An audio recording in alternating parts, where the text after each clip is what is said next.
No takebacks now. Yeah, no, no. Mm-hmm. Looks like we are indeed live, I think. Hello, everyone, and welcome to my weekly stream. It is I, the Lorelei, and I am actually joined by two special guests right now, and goodness knows there might be more later, but I am joined by Cybernetic Pink Eye. It is I, consumer of debauchery. Stop! And also, Cyberlink 420. I'm sorry, I've been asleep here this whole time since the last stream. Is that so? You I haven't missed appreciate much. you guys at least stepping over me for the others. I mean, I don't want to mess up these new shoes, man. You got new shoes? Since when do you invest in new things? Well, Since by that I when? mean I found some old slippers I haven't worn in about 5 years, so... That's fair. Anyway, so they're here because I am not super up to feeling like playing Dragon Age today. Has not been a great day health-wise for me, but I still wanted to stream, and I was like, well, if I'm going to be here on stream, and if I'm going to be doing stuff, then I may as well do something that I really enjoy.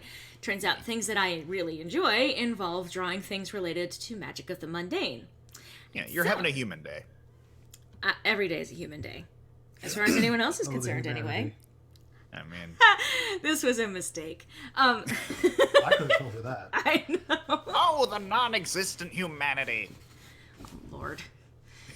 Now there's two of you. So that's 2 web show references I've made, and we've not even gotten 5 minutes into the stream. Nope. That's the thing that you've done. Okay. So you can probably see from what I have currently on the screen that there is Clip Studio, which is open to at least a chunk of the kids. Hello, V. Yes. Hi, V. Good to see you. Ugh. And I mean, I've got technically, got to actually open my Clip Studio thing. God, there's idea. so many screens that I have to look at. So Yeah. there's also the other chunk of kids over here. For a split second out there, you're saying there's the other chancla. There's the other chancla. Yeah, I didn't think we had Gabe involved in this one. I mean, I'd love to have him involved at some point, but I know True. that he is very super busy. True, less so now since he's moved on from school stuff and is now trying to focus more on content creation. I noticed, especially with the new launching of putting stuff on Newgrounds, which, for those of you Yeah. who don't know who we're talking about, we are talking about Gail Rice, who does fantastic animations and has been for years. And you've probably seen his work, at the very least the most infamous one, which was the Fishy love. Fishy Love animation Okay, that... now I have context. Okay. Yeah, I've also done a bit of sound mixing for some of his things.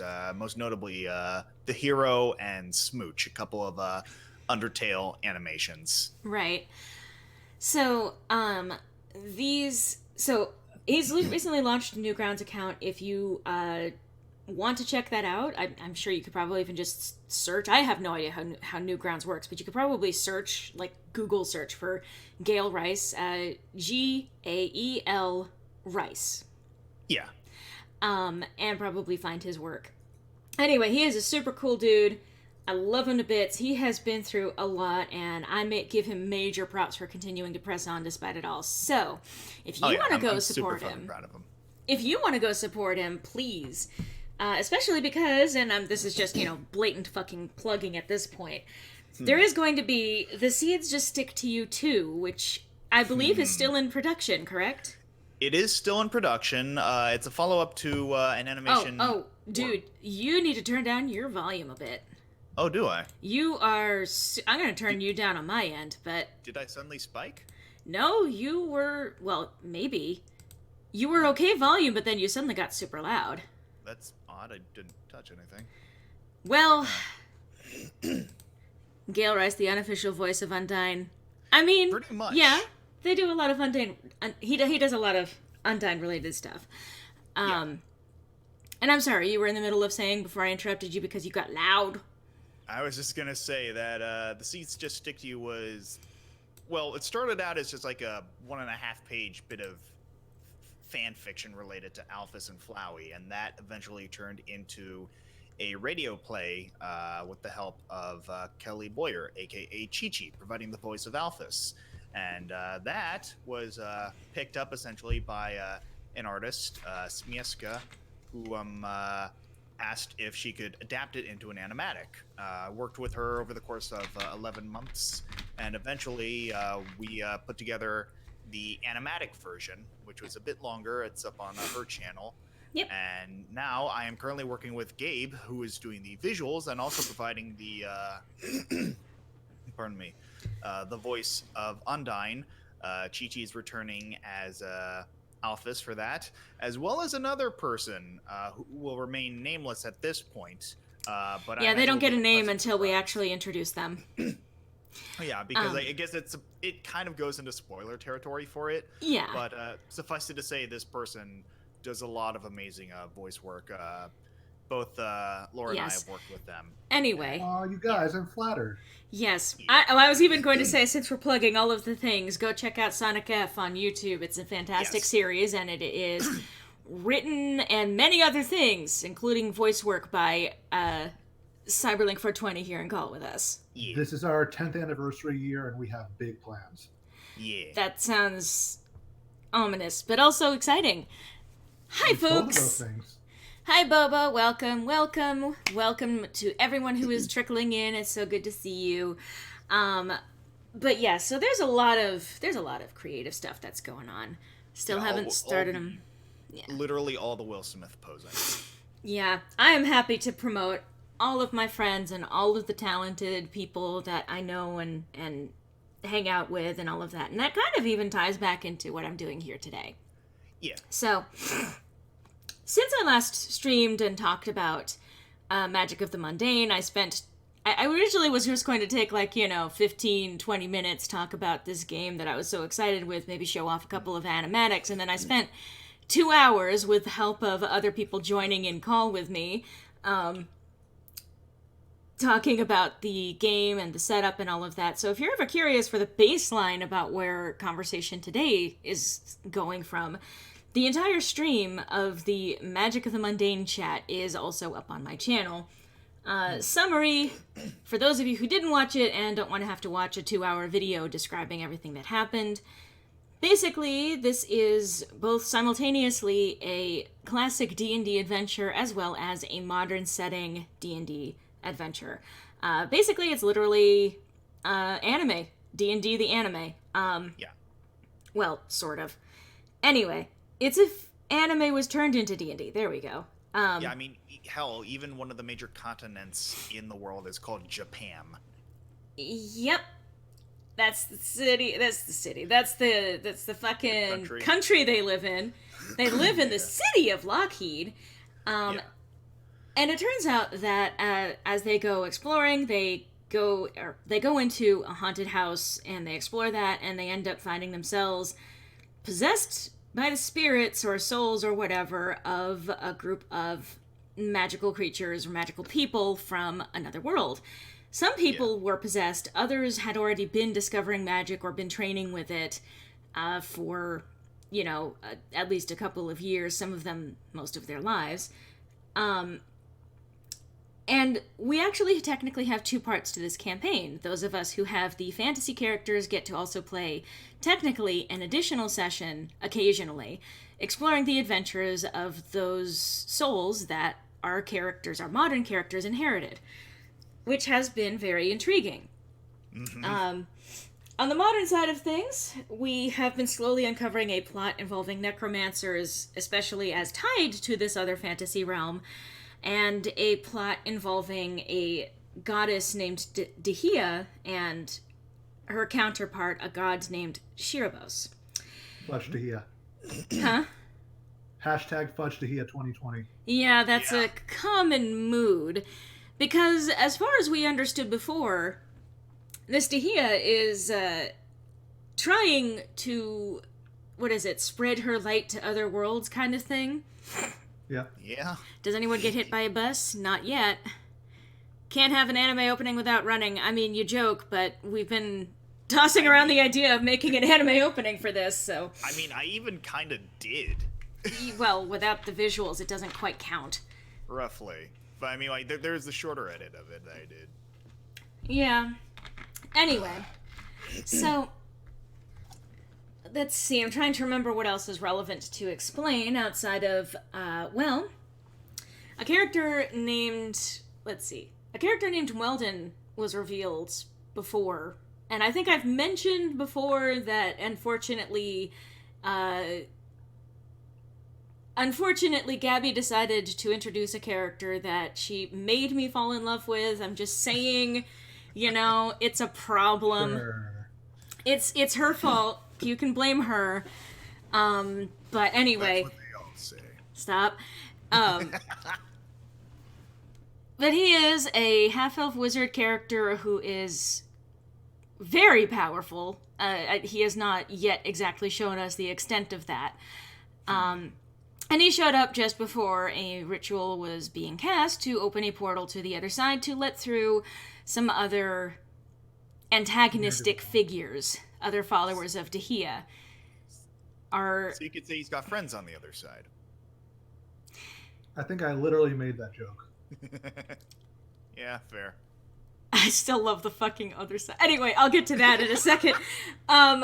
So, unfortunately, fortunately for our heroes, they were able to at least interfere enough that the plan did not go according to plan. And Scout, the individual who had come through to actually open the portal in the first place, got pretty soundly smacked completely all the fuck down. And his associates came and collected him, and they went back to the other side. So that was pretty much where we left off before. Yeah, so we were just reviewing what we covered in the last stream. Yeah. This, Phoenix. Yeah. I'm just summarizing it briefly as opposed to the 2-hour discussion that we had before. Yeah, because there are a few updates. Things have gone off the rails, y'all. Things got weird, and that is putting it mildly. So let's see, where do we start? Well, we can even start with, say, I want to get back to that other side comment because... Yeah. So, unfortunately, Luke's character, Ken, ended up getting pulled through the portal, and that ended up, he ended up having a moment of, oh my god, I'm going to die, which is now having lasting effects on him. Basically, PTSD related to especially Dark Elf ladies? Or anything related to Dark Elves, but yes. I mean, He was he's having already enough got trouble his with the issues normal with ones. women. This isn't helping. What was that you said, Luke? I said he was having enough trouble with the normal ones already. God damn Yeah. it. God damn. Anyway, so the next day, Ophelia comes up to him and genuinely, offers support, checks in with him, gives him a nice little fidget cube to help with dealing with anxiety, and actually works out a plan with him. I was going to say it was a very sweet moment. Yes. And mind you, this is between two characters that thus far have not exactly been on the same side exactly. That's a word for it. Yeah, it's Antagonistic at best. antagonistic and on her side of it kind of pitying at best, but basically he wasn't exactly a blip on her radar before all of this, but all she really knew was that this was the kid who passed out at the party of one of her friends. So that didn't exactly leave a great impression with her, and his impression of her was that she was your standard typical mean girl-esque character, and don't get me wrong, she is, but she's a little bit more than that, and she's got her reasons for why she is the way she is. Yeah. So they have a nice little actual moment, and she's been going around. She even goes and talks with Emma, who has been a questionable force in all of this. She seems to be working for the necromancers, if not actually really high up within their ranks. That hadn't been established previously, but Ophelia basically went, okay, we're going to have this out. We're going to talk about this. As long as you're willing to cooperate and let us know what the heck is going on so that we can trust you because we want to trust you, that's all that I'm asking. And Emma agreed. And then Duo. So I'm gonna go I, flip over I here. like how even when you're not playing Ophelia, there's still a hint of like disdain in No. your voice. When you say Oh, it. yeah. I love Duo. Okay, he is a fantastic character. All right. The problem is that he has the tendency to put his foot in his mouth a little bit, and it's one of those. Sometimes it gets retconned. Sometimes it is enforced as something that he canonically says. Less of a foot, more of a fist. Pretty much. Wow. Previously, for example, there was, let's see, there was talking with Jess about her home life, and opened up with, yeah, I know your home life isn't that great. Mind you, this is unfortunately someone who is dealing with physical abuse and probably other kinds of abuse, certainly neglect at home, and he opens up with, "Oh, I know that your home life isn't that great." Like, that's delicate. The fuck you say? And another time, ran into Scout, and within 5 seconds started telling his entire backstory. I'm laughing because it's just one of those, it was like, wow, and then he started to retcon it, and then our DM, Gab, says, "No, what did you say before?" What I would pay to see more than anything is just like an I say introduction, but it would probably be like a 30-minute special of just Duo and Giovanni Potage just giving each other their backstories. Yeah. I remember we joked that if Duo went to a coffee shop to get coffee or a bookstore, he wouldn't be able to complete his transaction without going through his whole life story. So Yeah. After this life-shattering event for Ken, and something that also kind of affected Duo, because Duo had also been pulled through. Well, he tripped into the portal, but even so, he approached Ken to talk with him, basically on a, hey, we both went through this thing, and it was awful, just letting you know you can talk to me. But unfortunately, the way he chose to open this up was, what was the exact wording on that? It was referring to ending up on the other side, like saying how the two of us both went through this experience and we got to see the other side. And I just, at the moment, I commented out of character, like, don't put it like that. He had a near-death experience and you're describing it as the other So side? we both saw the light, and I was gonna say, out of character, I just started, doing my best Dr. Facilier impression. But it was, so, I was saying, don't put it like that. And then came the fucking roast with the player of Jess, Marcy, opening up with the line, like, "I know your home life isn't that great." And and Sean, the player of Duo, goes, hey, we retconned that. And then Luke came in, and I don't know if you want to repeat your own line. I paid a visit to the choir invisible, but Luke came in following that so Sean was remarking, eventually he's going to pick up a book that says, teaching for dummies. So Luke responded to that with, and do you want to say it? I was going to say, he wouldn't be able to buy the book without telling the cashier his whole backstory. At which point, we all kind of lost it for a little bit, but... Oh, yeah. He tries, it was more dunking than the average NBA game. Oh, yeah. But it's Also, one of those, it comes from a place of, we love this character, and he does his goddamn best, but... Yeah. Also, you joke, Boba Fett, but I've asked that exact same fucking question to the DM. Yeah, the beach episode, it's been... The thing is that that's not out of the question. The only thing is that I don't think that Ken would survive. Excuse me. Ken would survive. Oh, Gabby and I have had some discussions. Uh-huh. I see. And that's all I will say.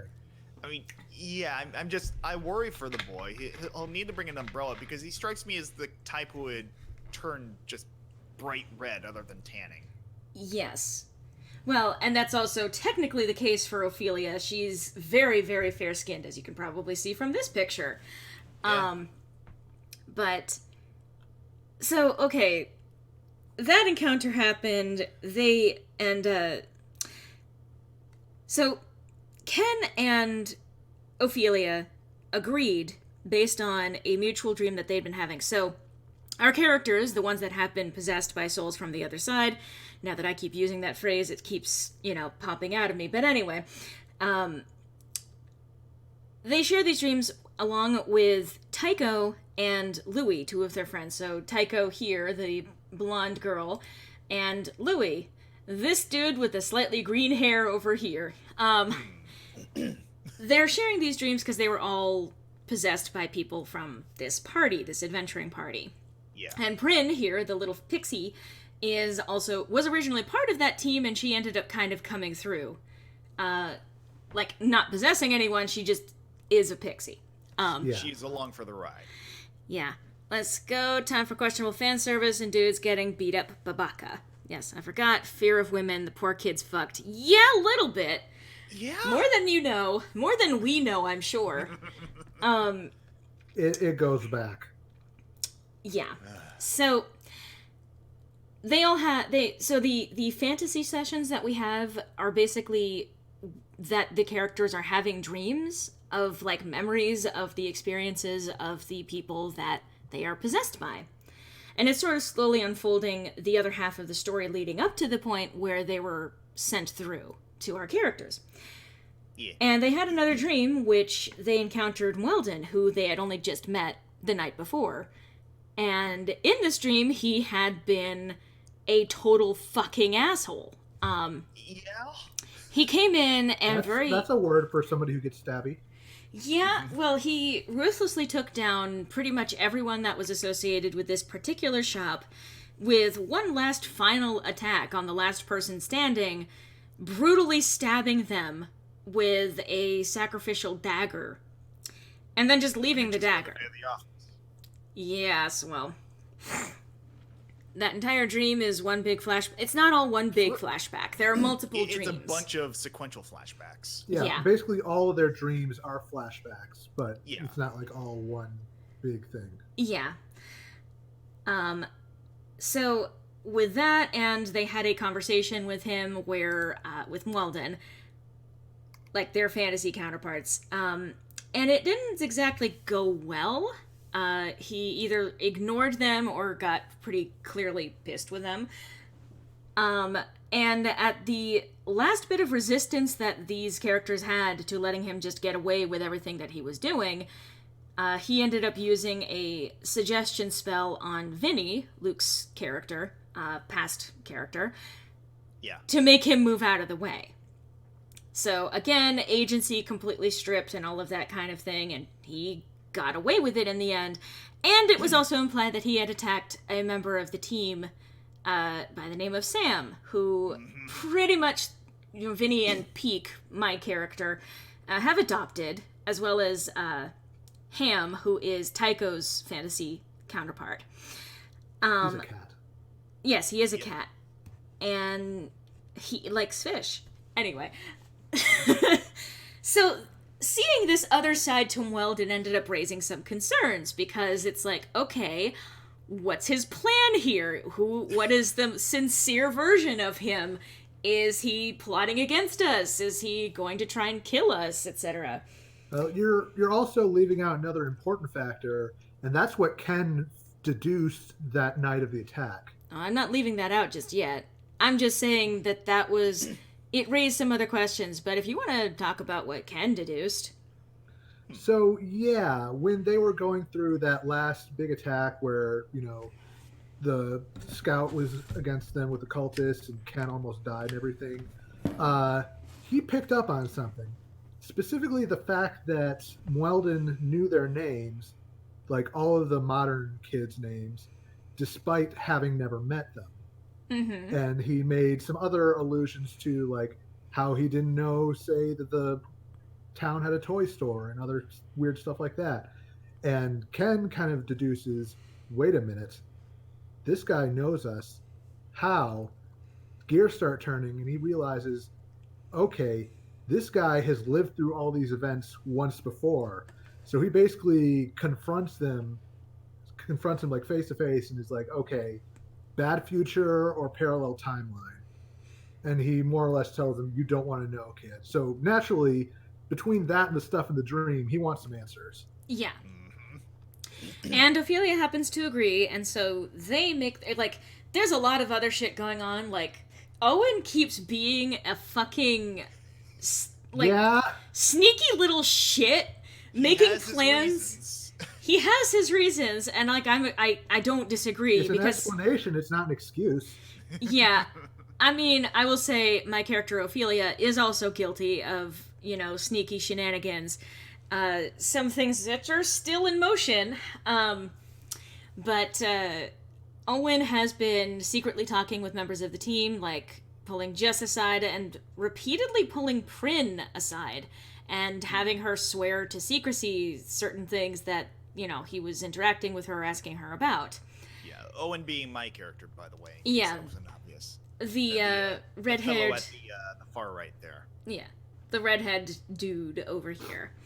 Yes. And the thing is that it still kind of makes sense for him because he is someone who has not exactly had an easy lot in life. We've talked about this before, but anyway. Yeah. So he's continuing to scheme and pull shit, behind the scenes, and it's definitely getting very noticeable.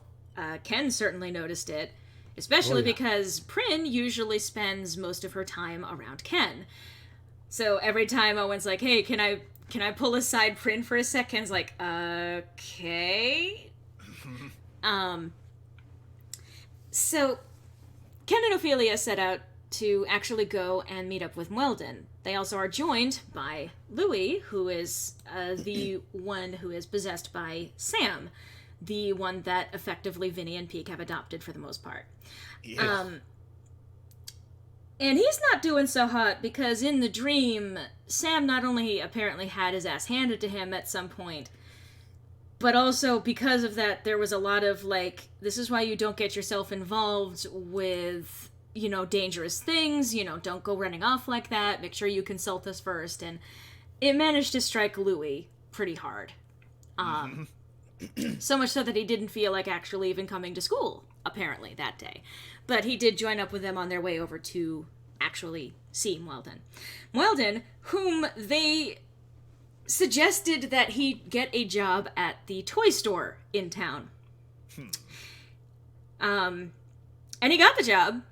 And as soon as they walked in, as soon as they started asking about him, there was a loud crash because the DM rolled a natural 1 on him trying to do any work in that store.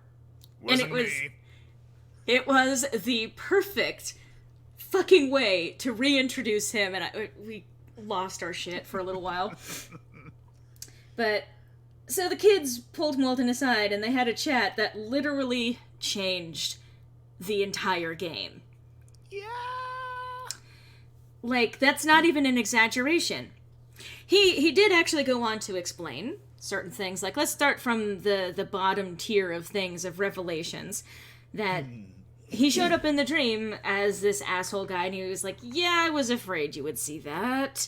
And he explained that what he was doing was he was trying to lead the adventuring party on the fantasy side to actually pursue and investigate after Dahlia, as well as, like, the cults around her and all of that stuff. And he was doing this by playing the part of being, a wizard of Dahlia, by being an asshole and giving them all sorts of clues to lead them to the point where they would then find out what was going on with Dahlia and see what they could do to actually stop her in her plans to apparently take over various realms. Did someone die? Probably. Game-changing stuff must be fun being the DM changing plans on the fly. Well, no, this was part of the plan. It just changed the perspective of the characters playing it. So, that was the one reveal, and it does actually explain, and, like, that it makes sense that he was just leading them along and trying to get them to do this because it was vital for them to be involved. He was apparently also responsible for the characters being sent through, the fantasy characters being sent through, because he has this unique spell called Soul Push, and he literally pushed their souls through the gate into the modern world.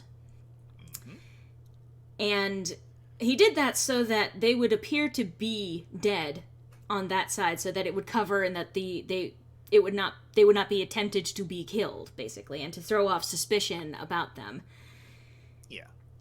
And the thing is that the remarks were made like, so instead you involved people who were completely not involved in this in the first place. You shoved their souls into a bunch of kids, and he kind of looks surprised at this, kind of like, are you kidding? And says, what are you talking about? You were involved in this from the start. And this is where things start getting more than a little meta. Mm-hmm. More than a little meta. Maybe just a smidge. I'm trying to remember the layering here of how he described that. Basically, they were involved from the start. I may as well just jump to the big point here.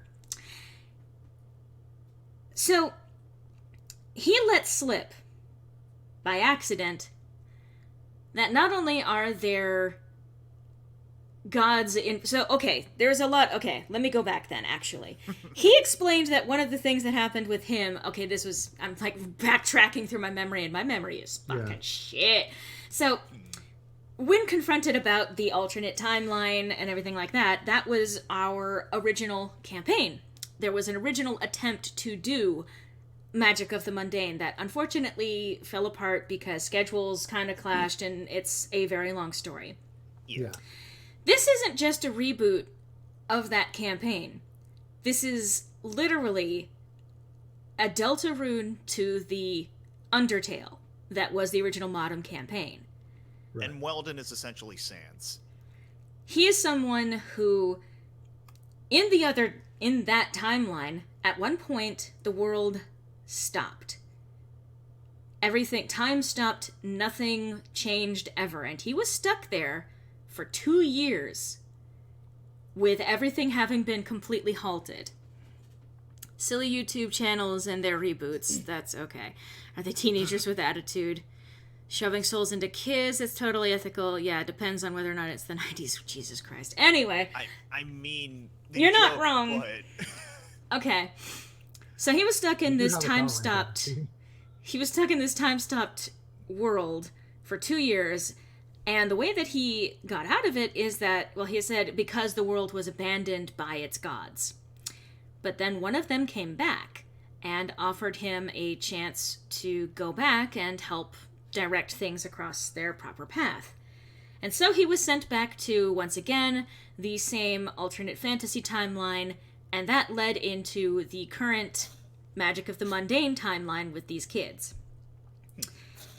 But when he's talking about this, when he's talking about a world that was abandoned by the gods who are even greater gods than the ones that they have within their realms, he ended up accidentally letting slip at one point, describing the other team as the fantasy party.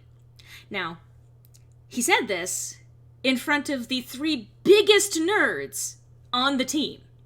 Yep. Literally, Ophelia had earlier referred to it as going according to Keikaku, which immediately the other 2 recognized and were like, oh, she's one of us. Mm-hmm. So when he said out loud, fantasy party, they immediately interrogated that. What do you mean fantasy? If it's the world that you came from, then why are you describing it as a fantasy? And that's just it. He got cornered into, and then actually I think Ophelia ended up rolling a successful persuasion check on this. But asking, please tell us what you mean by this. And he went on to explain that the gods of the realm are basically us, the players. That we are effectively playing a game, guiding them through choices that they are making, and the implication being that these characters do not have wills of their own, which is not true, and he tried to emphasize that, but it was still devastating news to find out that this is literally a game for people. And I quote, so, which one's avatar are you? And, you say that just as I was actually preparing to open that. Which one's avatar are you? Was asked of Weldon. And Ophelia even points out, wouldn't it stand to reason that it's the one that came back? And, Gabrus, our DM, the one who created this world, the one who's been running this campaign, the goddess form, was not happy with Mundane for having revealed that. Guys, I've been stuck here for so long, I have no idea how to escape. Ayo, what's up? I'm back. I come to tell you gods have decided just to leave, so I'm just gonna drop you into a new timeline. Bye. Yeah. I mean, that's essentially what happened, yes. They called it, well, it wasn't even in front of the fantasy party. He called it the fantasy party in front of the nerds who know reference to parties as well as fantasy parties and all of that shit. So, Weldon accidentally dropped the big reveal that our characters are avatars of gods in a game being decided somewhat by luck and somewhat by their guiding decisions. Which was really hilarious. Let it slip that everything they know is a lie. Well, not a lie. It's not a lie. And he did actually emphasize that. He was very quick to emphasize, no, it's not a lie, it's not an illusion. Their choices are real, but without the gods there, everything stops. Nothing can proceed without the gods there to actually guide the story forward. The thing is that this was still devastating. And what's even hilarious to all of this was that before this reveal even happened, a lot of us had gone through and created DM sonas of our own, because Gabrus had, Gab, our DM, had created Gabrus ages ago, and our other friend, Red as a Tomato, created another DM sona by the name of Chiharu, and I think Haruhi, it's alternate terms depending on, the time of year, I think it is. Yeah. Different forms depending on the time of year. And that avatar is the goddess of shipping, because, well, that is a primary interest. Yes. That is Jane's primary driving force. Pretty much. But a bunch of us actually then went through to design our own DM sonas, and I can even show you mine, which I have posted previously in my Discord servers, and I think to my Twitter as well. Let's see. I think, can I... There it is. Is that so? Really? Anyway, so this is just a snapshot of her, how she looks, but... this is overall. I might as well show this off while I'm here. I have a new look for Lorelei in the Ballad of Lorelei. Eventually, that's how she's going to look. Because that's how I wear my hair now, so I'm like, I may as well update this look. Anyway. Yeah. So Maybe I created... less elaborate clothing. Yeah. I created Lias, which is Lorelei, and then just take Lai and then make it Lias. We were semi-creative. Luke created Lushu, I think is the pronunciation, who is... We even ended up, after all of this, going through and actually establishing the pantheon of what all of these gods were and what their roles are in the story. Yes. But we had already been kind of creating these this entire time, and then this reveal happens. It's like, oh, no, they're actually literally characters in this campaign. We just didn't even know that yet. Mind you, she didn't prompt us to do any of this. We just were kind of like, I want to make a DM Sona. You should too! Hey, guess what? You're dedicated to this shit now. So, at that, this rather devastating set of revelations, they decided that they needed to tell the rest of the party at least some of what had been told to them. They were hesitant about going into describing the entirety of what happened, not revealing... They did not set out to tell the others we're just pawns in a gigantic game that we do not understand. Yes, we are now gods in our own story. Yeah. I love the art that everyone has been doing for this campaign. Gab always knocks it straight out of the park, but yes. So, they agreed to meet up with the others and to catch everyone else up on that. Duo had actually met them there and was given a brief rundown about everything that happened. They could not get a hold of Owen because he doesn't have a phone, and the only method of communication that they have with him otherwise is a sending stone, which he did not have on his person. Yeah. To elaborate, a sending stone is basically an artificer's walkie-talkie made from etching magic runes into two stones so that they can serve as means of communication with one another. Yes. See, the Ballad of Lorelei lore somehow... No, that's just it. The Ballad of... Okay, this is a side thing. Ballad of Lorelei is her own fictional character in her own universe, but at some point the character of Weldon is actually going to be joining the Ballad of Lorelei. There's a complicated thing with that, but effectively it's like after the events of this campaign, he gets set on quote-unquote vacation to the Ballad of Lorelei universe. When you become attached to a character so much, you retroactively write them into your own series. I didn't retroactively write him in. I just wrote him in. Anyway. It's not an AU, Griffin. Wow. I feel like that requires a little bit of explanation, maybe. Nope. No, that's fine. Anyway, so, let's see, backtracking. So they do get everyone together. They meet up in the library because that was where Owen actually was. They kind of guessed that was where he was going to be because they were working on group projects in school, which at this point is kind of like... superfluous. How do you focus on doing group projects when the universe is dictated by gods playing a game? In my case, you finish it before you find out that everything is a lie. I will say the Ballad of Lorelei is spelled Ley at the end of it, but yeah, has no memory of their past, where she was just a goddess lore forgot.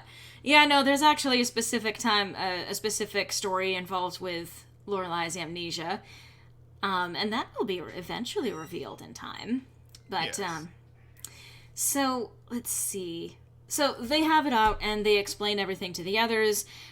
Jess actually was also in the company of the priestess that they had effectively kidnapped at the end of the previous night, which is a woman named Ruby, who they stripped of her magical book and were like, all right, we're going to enlist you to spy for us.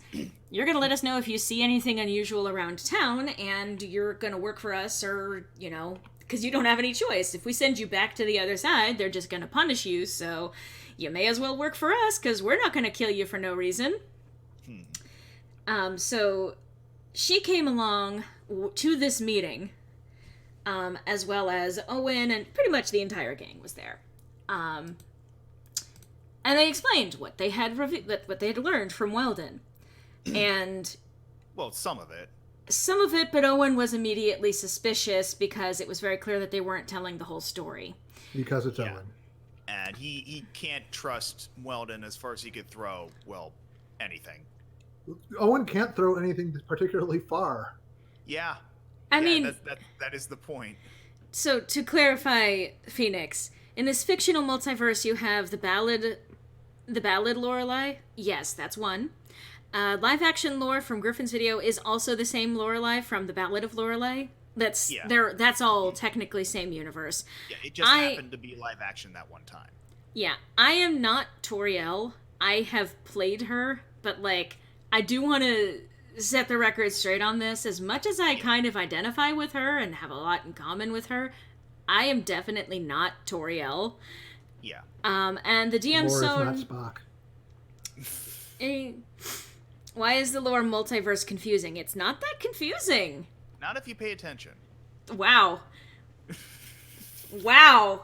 Ow, man. That might be the most elitist thing I've ever heard said on the stream. Listen, I think I was in the mindset of when I was ranting on Twitter the other day about how Cloverfield Paradox is a good movie if you pay attention to it. Yeah. I happen to agree with that. Anyway, Owen doesn't believe shit, so he eventually presses the matter, and they end up telling the whole story. The whole thing of, yeah, this is a game, etc. Yeah.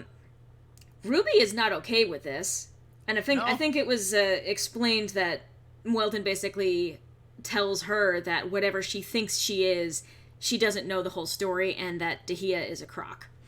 Yeah. I'm not paying attention, so Griffin's not wrong. Once again, I'm with family. Well, I'm sorry that it's confusing to you when we outline everything that we're saying.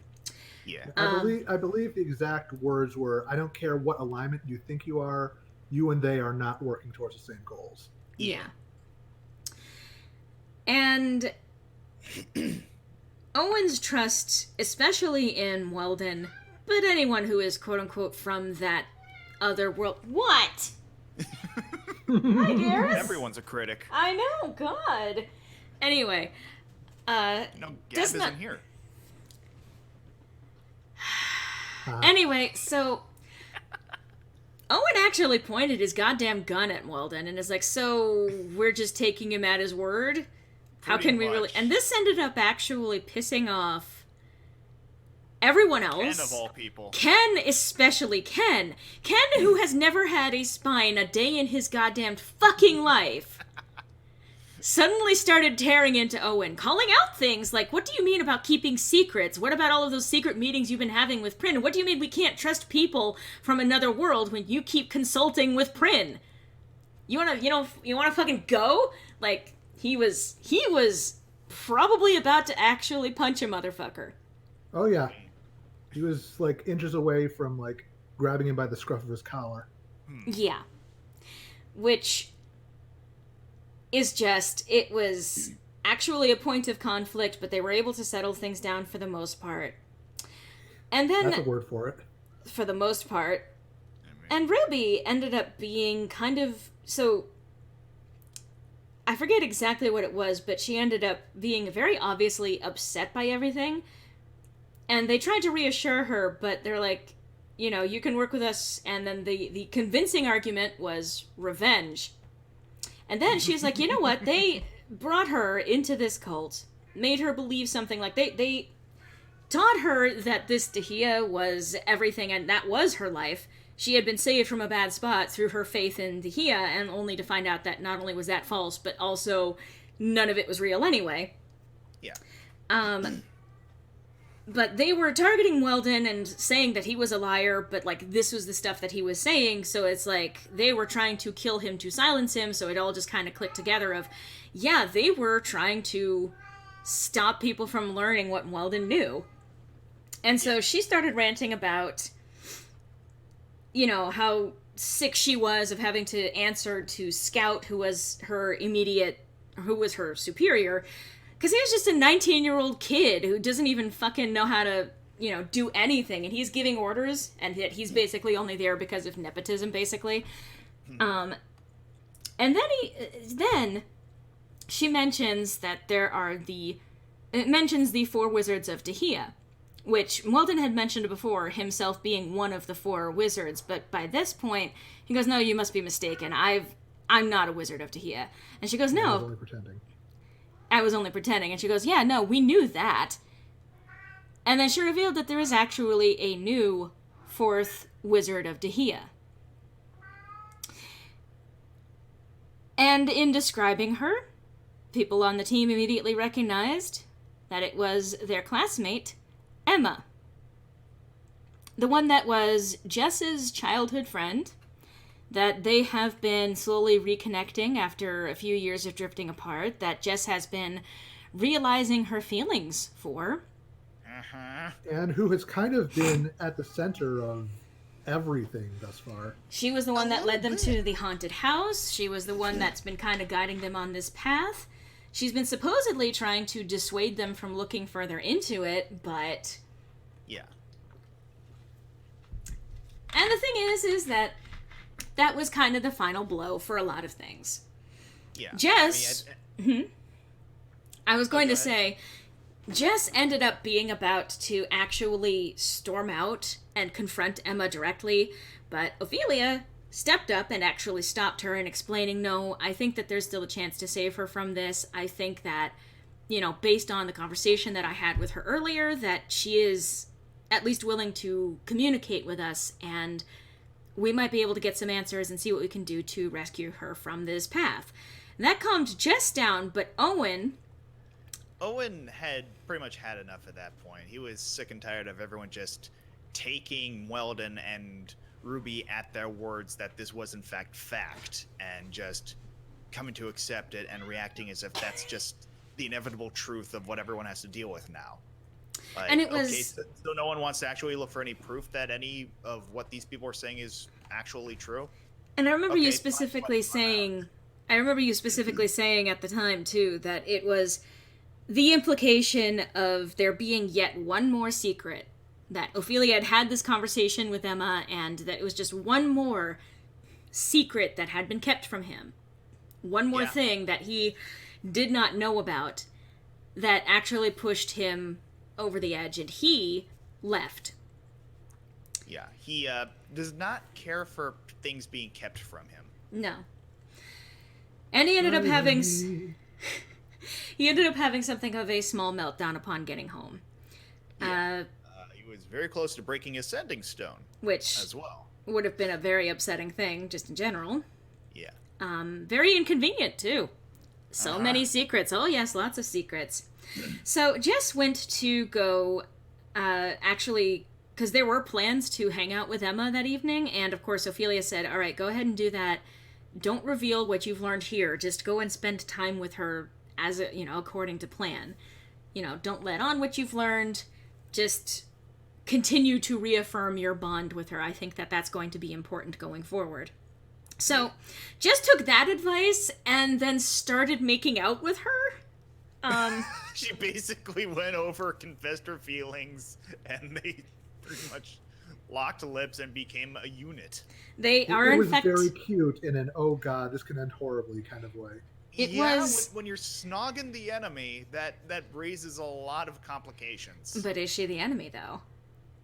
I mean... Kind of, but we'll see. But I mean, I'm gonna say that I was super proud of Ophelia. I say this, I'm fucking bragging because I play her, but whatever. I was proud of her because throughout the entire day, she was actually, like, helping to keep others calm. She was asking questions, she was directing things. She was stepping up as a leader. Mm-hmm. And then, of course, when she was about to, like, go over the edge, fucking former spineless Ken over there, he's the one stopping her. Not only did he actually try to stop her from going over the edge, Mr. I can't talk to girls and I cannot be touched by girls actually put his hand on her shoulder. Which is like, okay. So it has been a long day, and I think that Ken's like, fuck it, something's got to give somewhere. Yeah. But she has been stepping up as leader. She's actually been living up to her self-appointed role as leader. It's not always the best, and obviously people are not going to be trusting her for some while anyway, but she's at least doing her best, and it seems to be paying off well for everyone. Although, what was even funny is that Owen left right before they ended up having a conversation about how they actually are, in fact, all chosen ones. See, it started because Weldon mentioned that the forest was magical, which Ophelia caught and kind of was like, wait, is it actually literally magical? Because she had just had a dream the night before. More than what the others had dreamed about, she'd had a brief moment where she had felt like she was being led into the forest. And as she kind of raised this concern, Weldon noticed the charm that she has around her neck. And let me see if I can actually show this off. Yeah, so at one point she ended up buying a charm. Come on, you can open up here.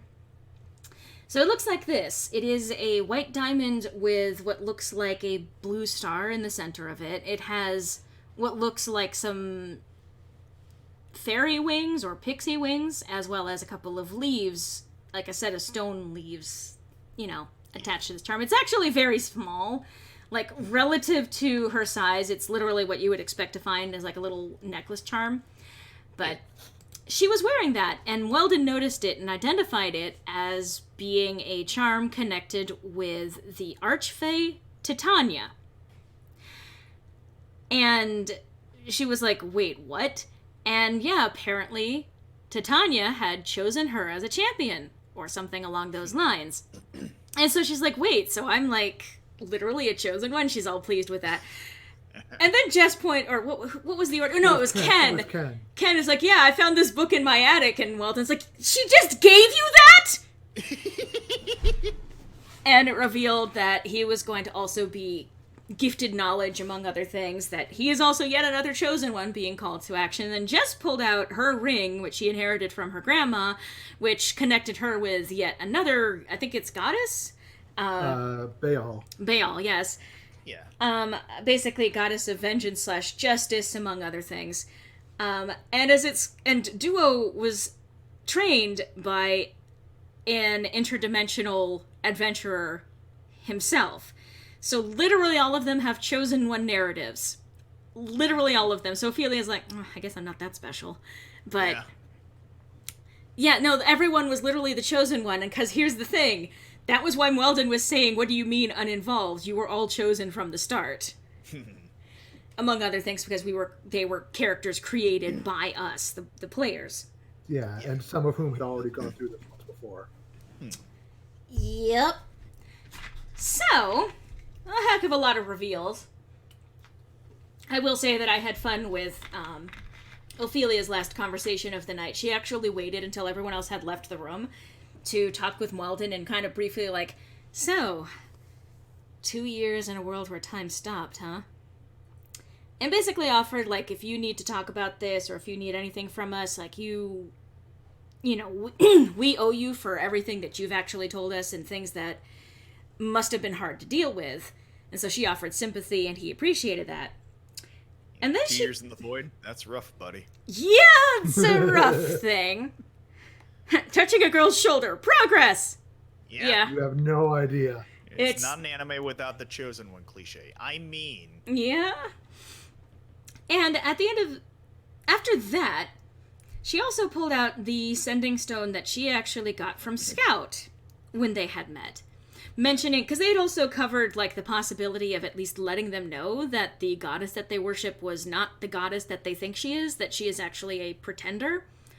Because even within the context of the world, Dehia is not actually the goddess of the night.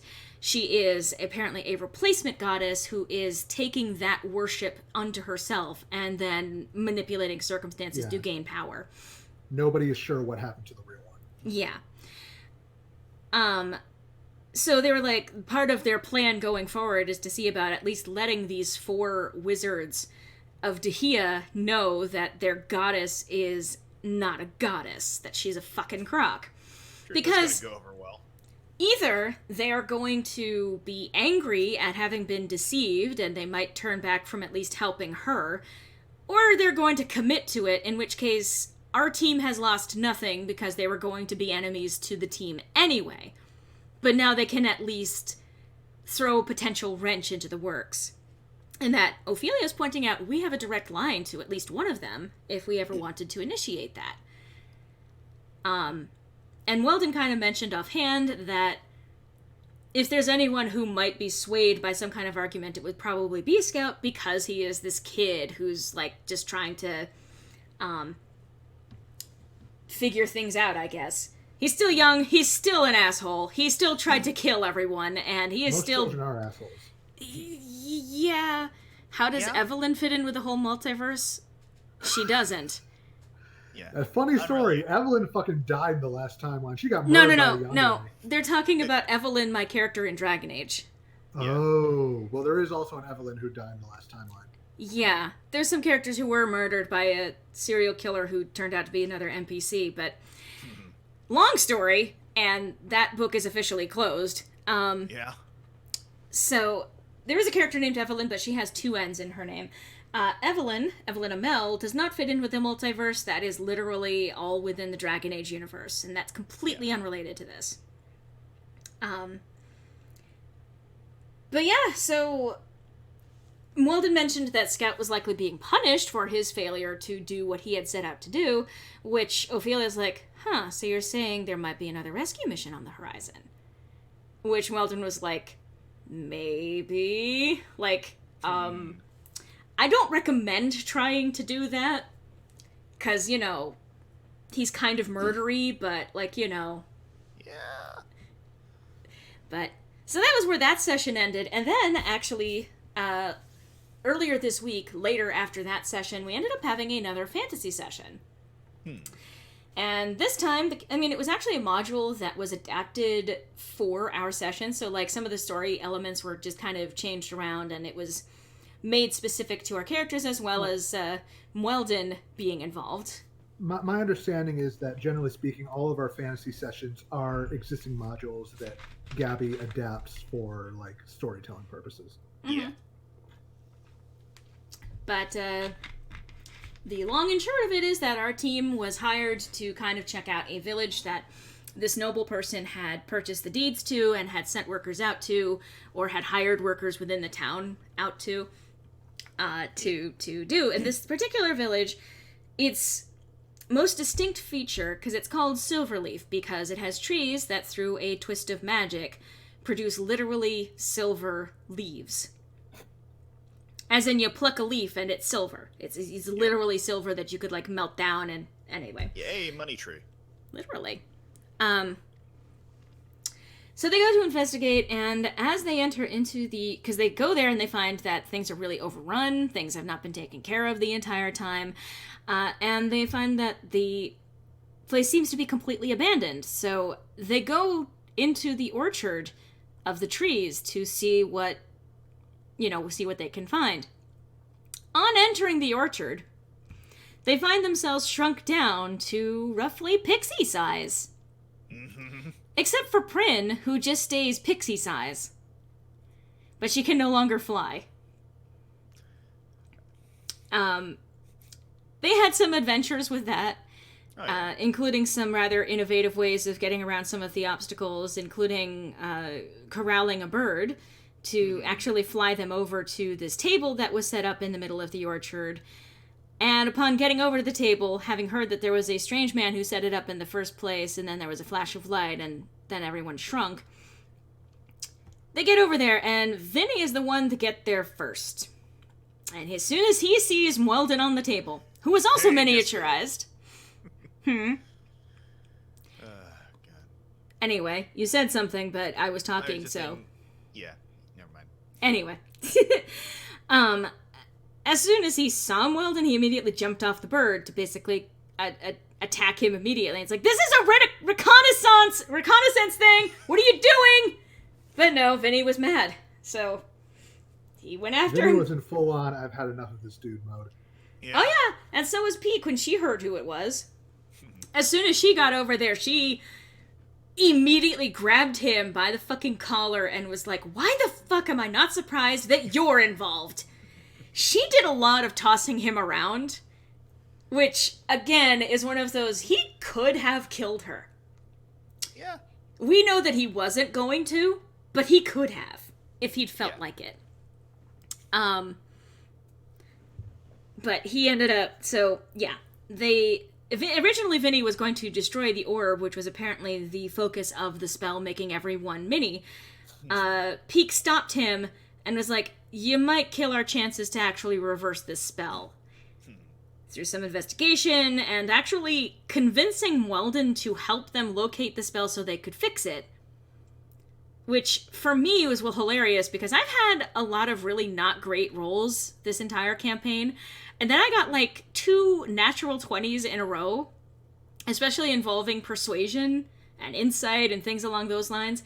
And I was like, oh my god. So the rest of that session was either nat 20s or, not natural 20s or something along those lines due to, like, bonuses. Or natural ones. There was literally either feast or famine with my rolls. It was no in between. None whatsoever.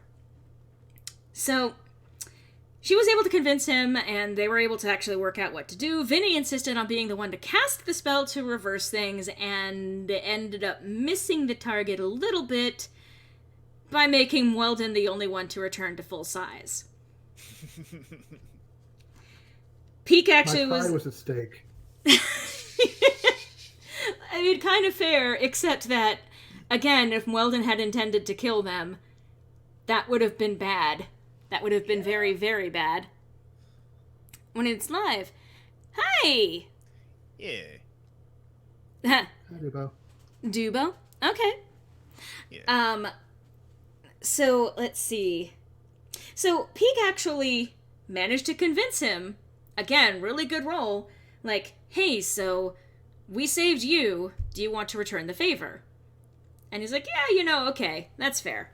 He actually does reverse the spell, And then, before he can continue on with his plan, which was to shrink the trees, and then take the trees around a loophole when it came to the actual trees not being taken out of the ground. It's like, we'll just shrink the trees and they'll fall out of the ground. But, before he can cast that spell, Vinny hits him on the head and Peek snatches the book away from him. The spell book that they were using for this. Right. And I think it was implied that they were about to start combat over that, except that Peek decided to try, emphasis on try, a suggestion spell saying, this isn't really all that important anymore, is it? And I don't think it worked. And his response was to basically agree that it wasn't all that important anymore and that we could all just leave here peacefully and give him back his book. And he cast Mass Suggestion. And everyone else fell victim to it. Peek, in her resistance throw, rolled a natural 1. And so she fucking threw the book at him and was like, you know what, you're right. You go ahead and just take this back and you leave us alone. And then they left the orchard. After which he ended up casting the spell to actually shrink the trees. And they got outside of the gate and they're like, wait, did we just... Mundane the wizard ain't no one to fuck with. Apparently. But the best part is that as soon as that happened, he actually decided to magic the book back to them, leaving it in their possession with a note about maybe you could learn something about the goddess Dahlia. I forget the exact wording, but it was very something like if you ever want to, turn things around, start worshiping the right goddess, let me know. Yeah. Have you heard the good news? Yes. Exactly. You're not dumb. Are you the third voice? No. The third voice that I have here is me, it's Griffin, and I am also joined by Cyberlink420. Sorry for the confusion. Yes. And I will say, among other things, earlier when they were looking in this book, which is not so much a spell book so much as it is a textbook on Dahlia, as Weldon was looking over the page for finding the spell that he had cast, he apparently had an obvious look of hatred on his face, which I rolled like a natural 20 for insight for Peek. She was able to pick up on the fact that was sincerely, a hateful expression. And so she even kind of asked at that time is like, for someone who supposedly, follows this goddess, you don't seem particularly happy with her. Which he brushed off. But that in combination with actually handing the book over to them at the end, Peek kind of pointed out, it kind of feels like he's baiting us towards something. Like, I don't think that this is, straight out what he says it is. And the rest of the team kind of agrees that he is clearly trying to bait them. And so, they're going to take the bait. It was Vinny's... I think it was Vinny who said, like, this is a challenge. He's calling us out. I say we take it to him. Who wants to infiltrate a cult? Executive producer and credits. Yeah. Who wants to infiltrate a cult? And everyone else on the team basically went grin and it's time to commit some crimes. That is like literally infiltrates a cult. Yep. The mood of the fantasy team is basically we're going to commit crimes for justice. Like that is effectively their dynamic at this point. I'm still proud of that fucking one shit post I did. Yeah, that was pretty good. The fantasy party doing crimes. Yes. So things left off with basically the fantasy party agreeing that they're going to follow Weldon's bait for now until they actually find out what his angle is. And, clearly there is something going on with Dahlia, because they did also point out that the symbol in the book for Dahlia was inconsistent with the public symbol for Dahlia. So quite a few things were going on there. So one of the fun things that's going to be happening tomorrow at some point, maybe, depending on how things go, is we are going to be probably letting Weldon know that he's not as good of an actor as he thought he was. That they kind of figured out that he was trying to lead them into something. They just decided to go along with it. Our modern session?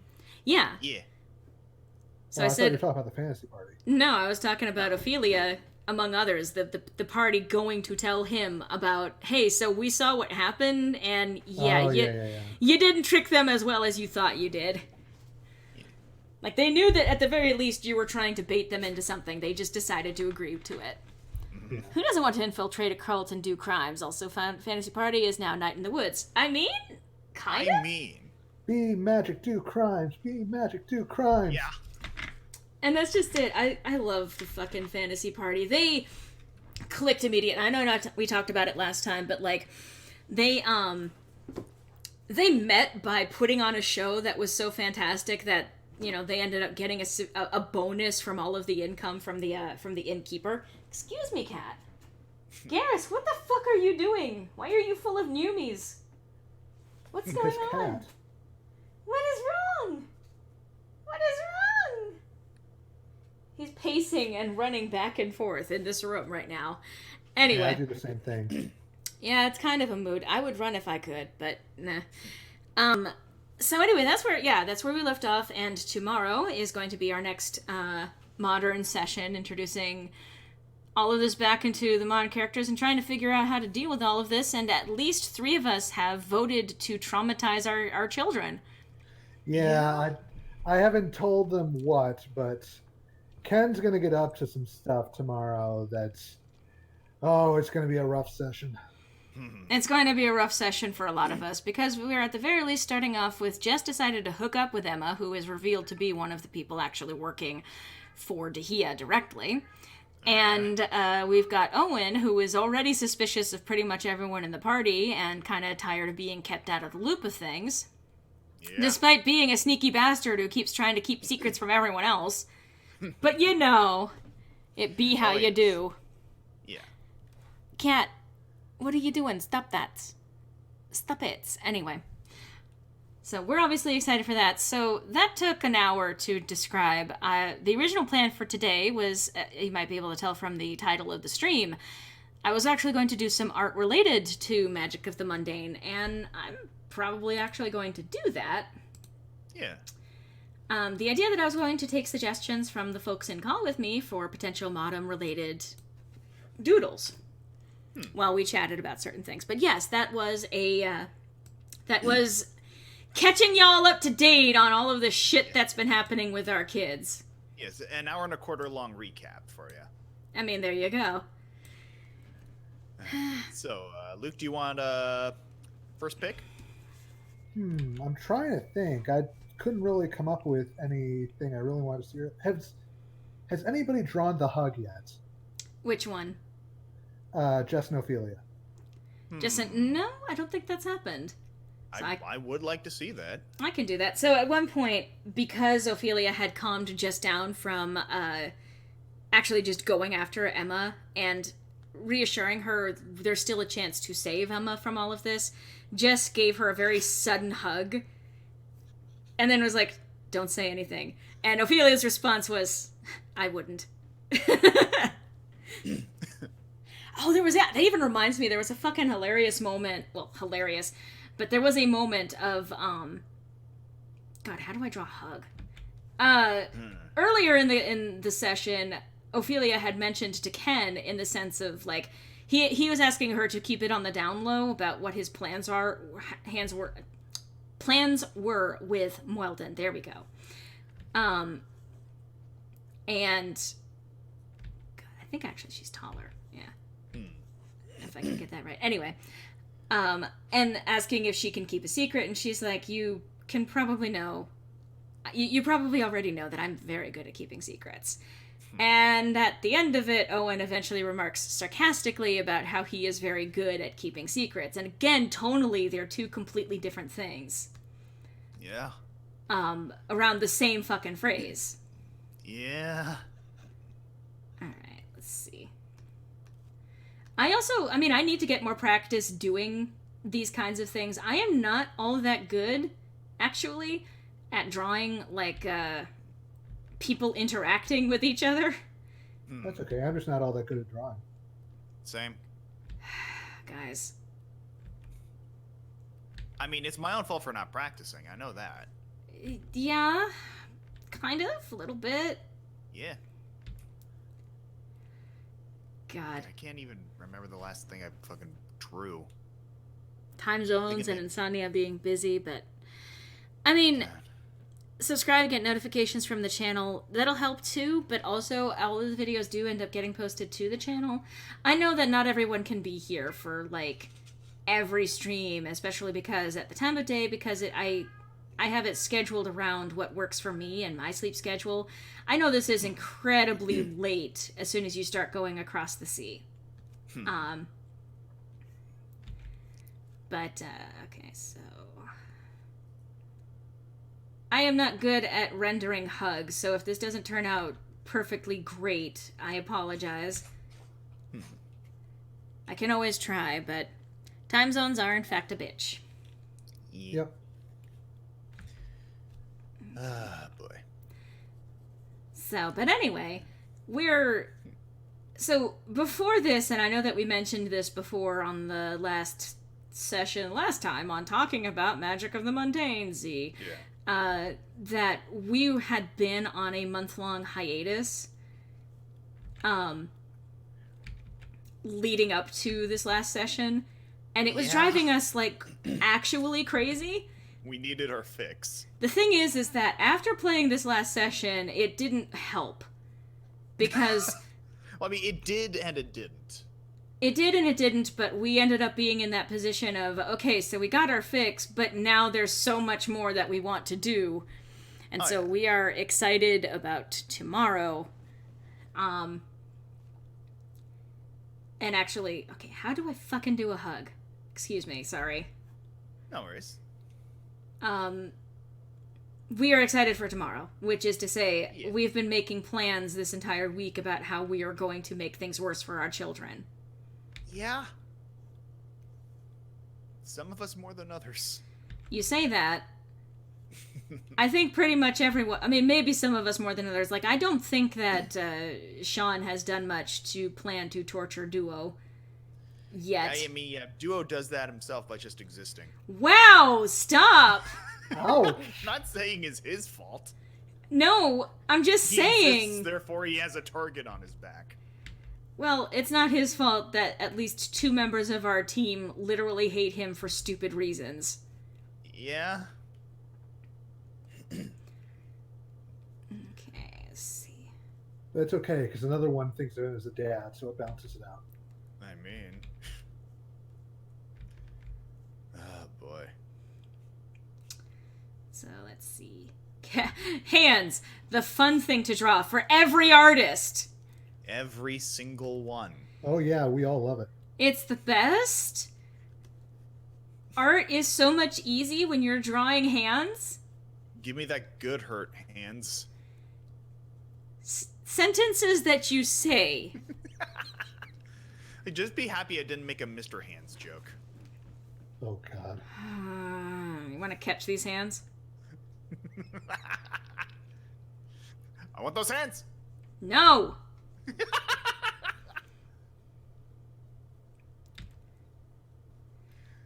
But yeah, no, the process of drawing is a bitch.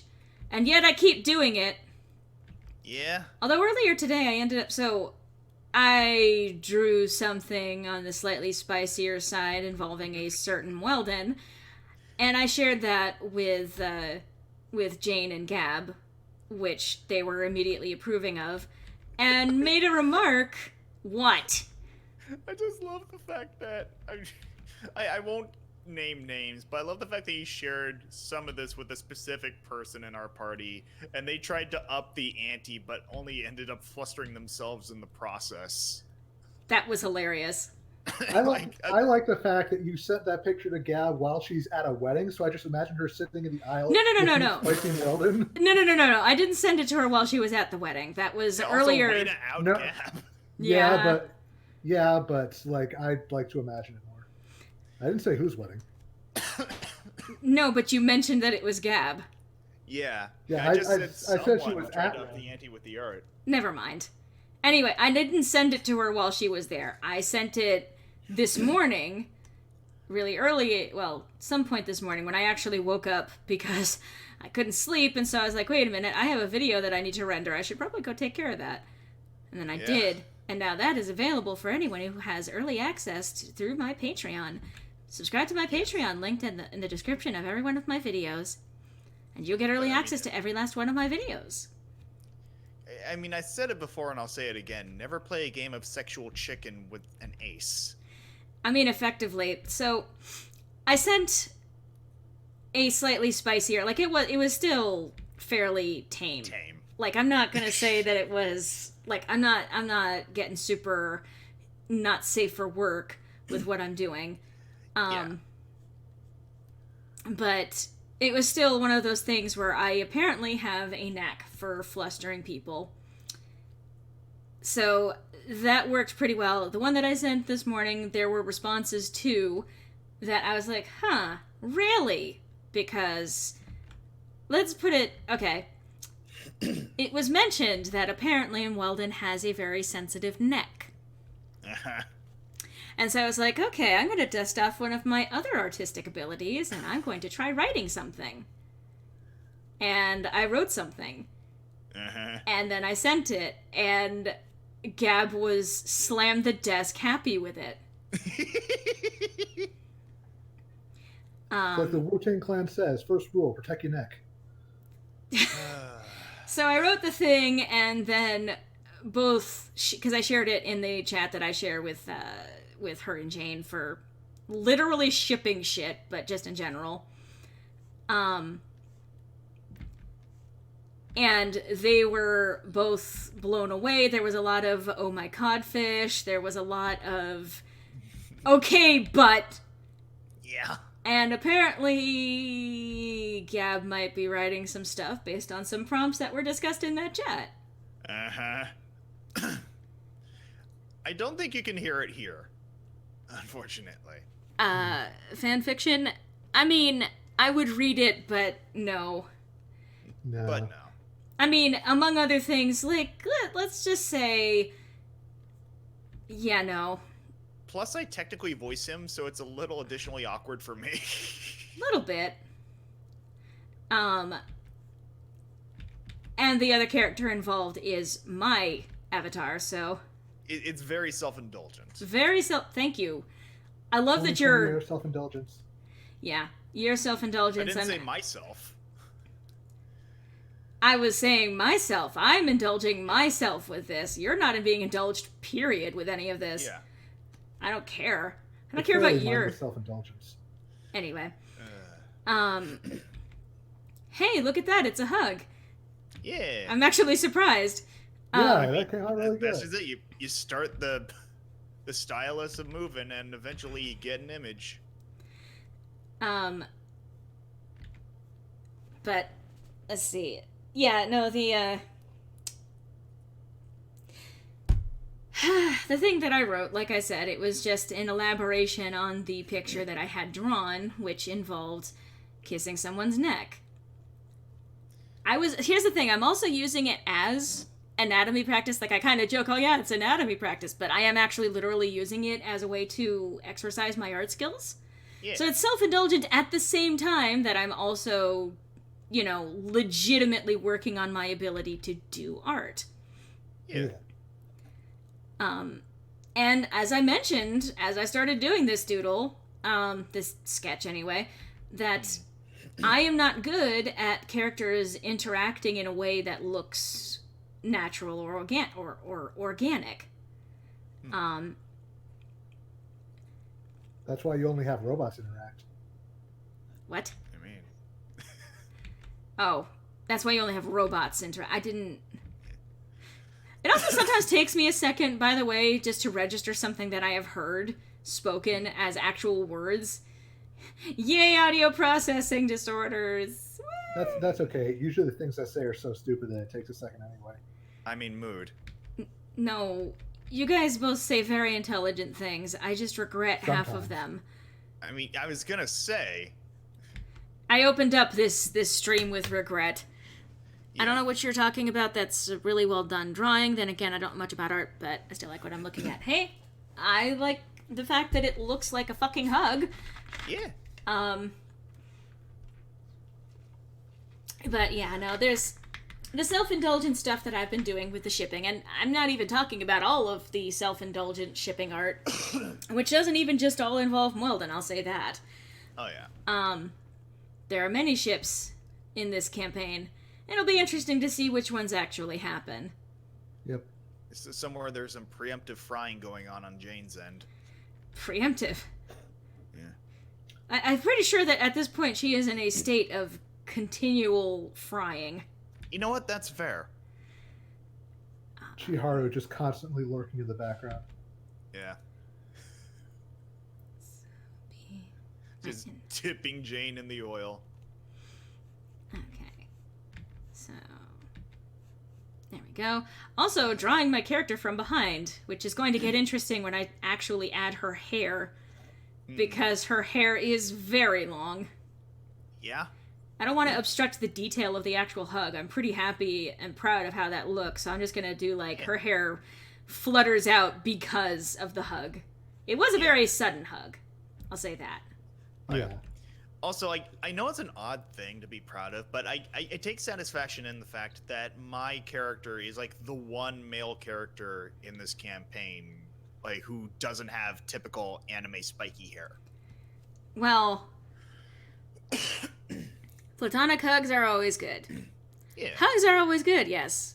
Hugs are generally always good, as long as you get consent for it first, generally I was about speaking. to say, yeah. Hugs with consent are nice. This was not necessarily with consent, but, I mean, Ophelia effectively consented to it. She was kind of like, whoa, what? Yeah. Hug? Okay. I just think of Peter Capaldi. I'm not a hugger. She is not a hugger by default. But she's not necessarily opposed to hugs, but, like, you know, she gets hugs probably from her friends, especially Evelyn, like, all the time. Not from her family. Well, except her brother. And Timothy. Timothy, yeah. Well, when he can muster up the strength. Fuck off. Leave Timothy alone. He is a baby. He is my baby boy. Yeah. Timothy being Ophelia's younger brother who was injured 2 years ago because someone stabbed... That's a word. Someone stabbed him in the chest repeatedly, and it ended up actually puncturing his heart at the time, which he was thankfully able to survive, but, like, only just. And it means that there is actually now, like, not only scar tissue, but weakness in the heart as a result of that. So he has some difficulty even just moving around, unfortunately. And on top of that, Ophelia was the one to discover him after he had been stabbed. So there's a little bit of trauma there, and as a result, she became super overprotective of Timothy.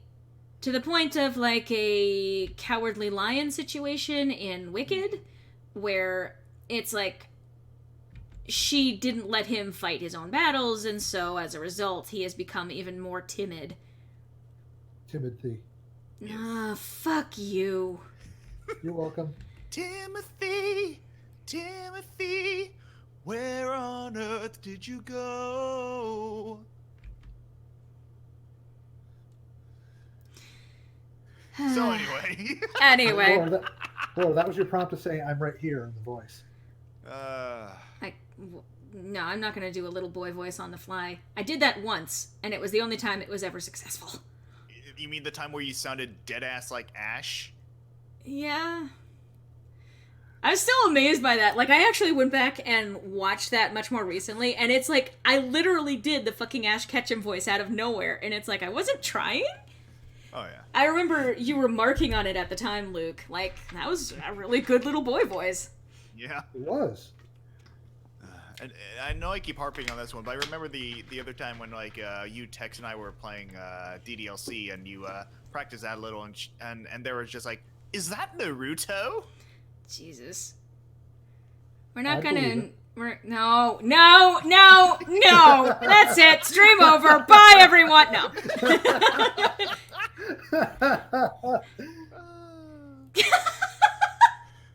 You fuckers. As a matter of fact, I have seen Beastars. It's very good. Would easily recommend. I still need to start it.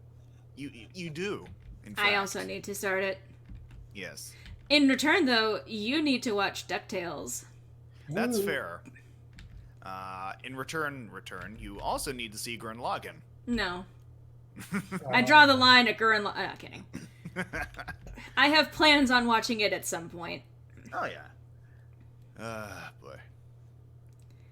But, Yeah, the one I've recently been keeping my eye on is, well, ironically enough, Keep Your Hands Off Isaacen, which is, it falls into that category of what I like to call propaganime, which is essentially when like an anime focuses solely on one particular industry and glorifies it to hell and back, and even if there is like a story involved, you can tell it's like one big 12-episode long commercial for a specific industry. like McDonald's. Oh, you Yeah, mean well, there's that, but specifically I'm thinking of things like Food Wars for the culinary industry, Love Live for the idol industry. Yeah. There's one, and I forget the name of it, but it was basically for farming.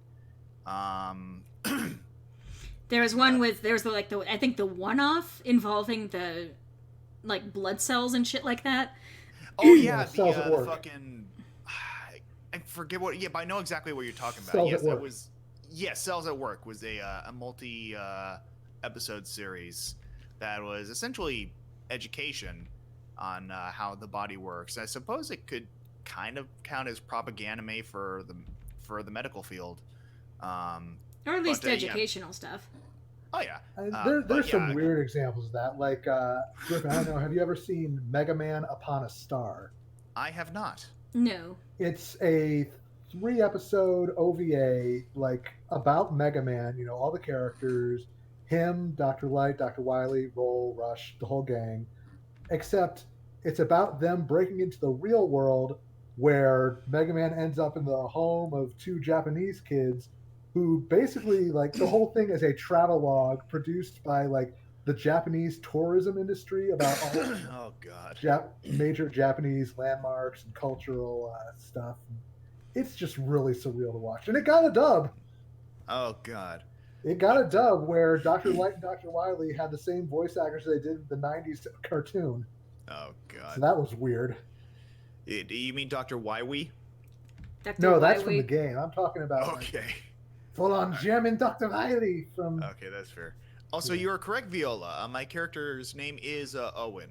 Yes. Owen Ramiro. He's an interesting little fucker. That's a word for it.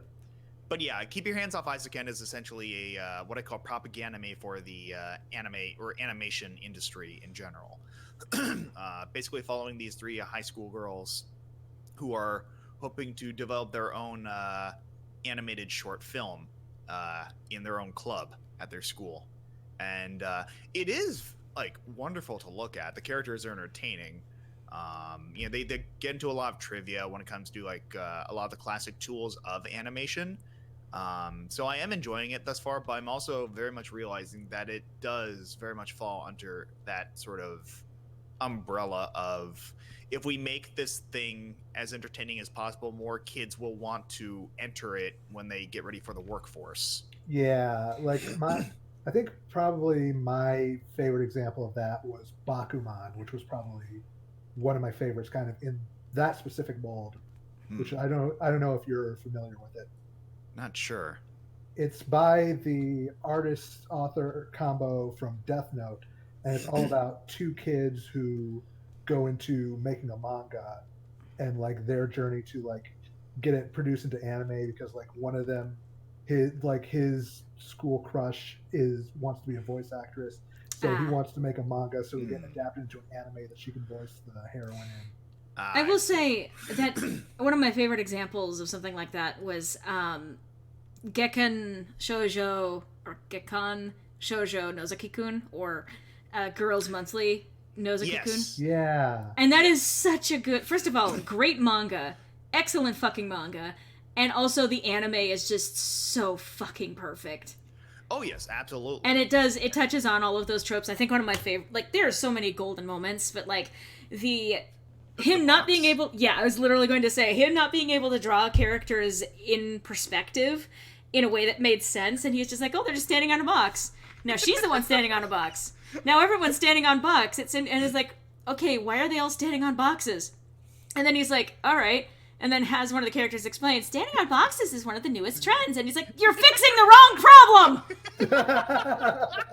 I love that. Again, I'm actually really glad you point that out, because for as much as I also adore that anime, that does also sort of fall under that purview of advertise this so we can get more young people to do it. Which, again, isn't inherently bad, but it's also something to sort of keep an eye out for when you're consuming media. I mean... Because... And I'll probably even make a full video at this at some point, but you are not immune to propaganda. That's just it. We are always surrounded by some form of propaganda or another.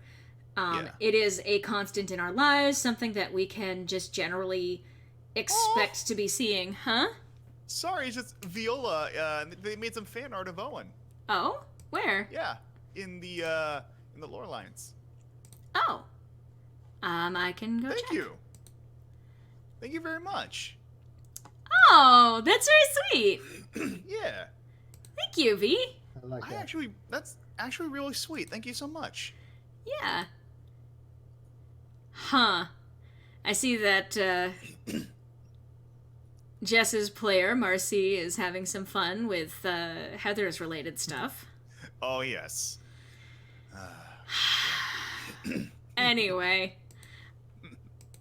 Standing on soapboxes is the new trend craze. Yeah, new trendy craze. All right. I mean, yes. Like, I appreciate shows that, you know, will do that, but also, like, won't shy away from the, like, really crappy parts of those industries. Like, Yes. you know, Oh, yeah. even going back to, say, Otaku no Video, where it's this super over-the-top, you know, goofy anime thing, but then they also, like, have the interview segments that talk about how, like, shitty and just awful the anime industry can be sometimes. Like, Oh, yeah. we've been hearing more recently, for example, about the crunch with the video game industry, but that's been the case with anime for, like, as long as there's been anime. They have a ridiculous kind of crunch that they have to sit on top of and that they have to try and manage, at the same time that they're not getting compensated nearly enough what they are worth for what they're doing. So they do fantastic work, and all of those animes that you've watched were made pretty much at the expense of all of their animators, with... I don't think there are really any exceptions. There might be some companies that are better than others in terms of how they treat their employees, but, like... Yeah. As a whole, the industry is really fucked, especially once it kicked off in America the way that it did. Because they're like, oh, there's an industry now that goes internationally, so we need to capitalize on that as much as we can, and that means that they're like, all right, well, fuck production times, because we need to sell as many of these to the United States as we possibly can. Oh, yes, and fun fact about that, a lot of the animation for shows specifically that are geared towards American audiences, that shit is animated in Canada. A lot of that, like, especially for, like, Netflix series. I've heard some horror stories from a few people who have worked in the Canadian animation industry who, it ain't fun. And it ain't fun trying to get into it, and it ain't fun being in it. Yeah, I've heard from some friends who work in the Australian animation industry, because they've been doing a lot of Netflix stuff as well. Yeah. That, you know, that stuff can really be, you know, hit or miss. Yeah. Also, thank you, Dubo. I'm glad you're enjoying the series. It's the In My Unpopular Opinion series, but yes. Yeah. It's, He does a fantastic job with that. If you are not already presently subscribed to Cybernetic Pink Eye, I highly recommend checking out his channel. He releases content pretty consistently. Yeah, I mean, this month is a little different because I'm working on something a little unusual from the standard I've set most recently. But yeah, I try and make IMUOs fairly regular. Yeah. He also makes shit posts and other things. Oh, yes. And again, while we are Will Smith posing, I also recommend not only, Serenia Studios, on which you'll find, the Ballad of Lorelei and a bunch of other great things like that, but also Cyberlink 420 stuff, including but not limited to Sonic F, which is essentially what's on the tin. It's a abridged series of the Sonic X anime. Sonic X is a bad show. I'm not afraid to admit it, but I like to think that we've done some interesting stuff with it, and we've got some really interesting stuff planned for this year. Oh yes, and while we're on the subject of Sonic, if you want to see some interesting video essays relating to those games, go check out another mutual friend of ours, Nezumi VA, Yes. Marcy, who plays Jess in this campaign. Most recently, she released a video on Sonic Adventure 2. The sequel to another video about Sonic Adventure 1. Yes. Both of which were... those were something. Yeah. If you've ever wanted to learn more about Ken Penders than you've ever wanted to in your life, Yeah. either watch those videos or become friends with one of us, because it happens whether you want it to or not. Oh, yes. Oh, God. But, yeah, it's... There is a lot of talent between all of us, and it's always fun to direct more traffic to all of us. Oh, yes.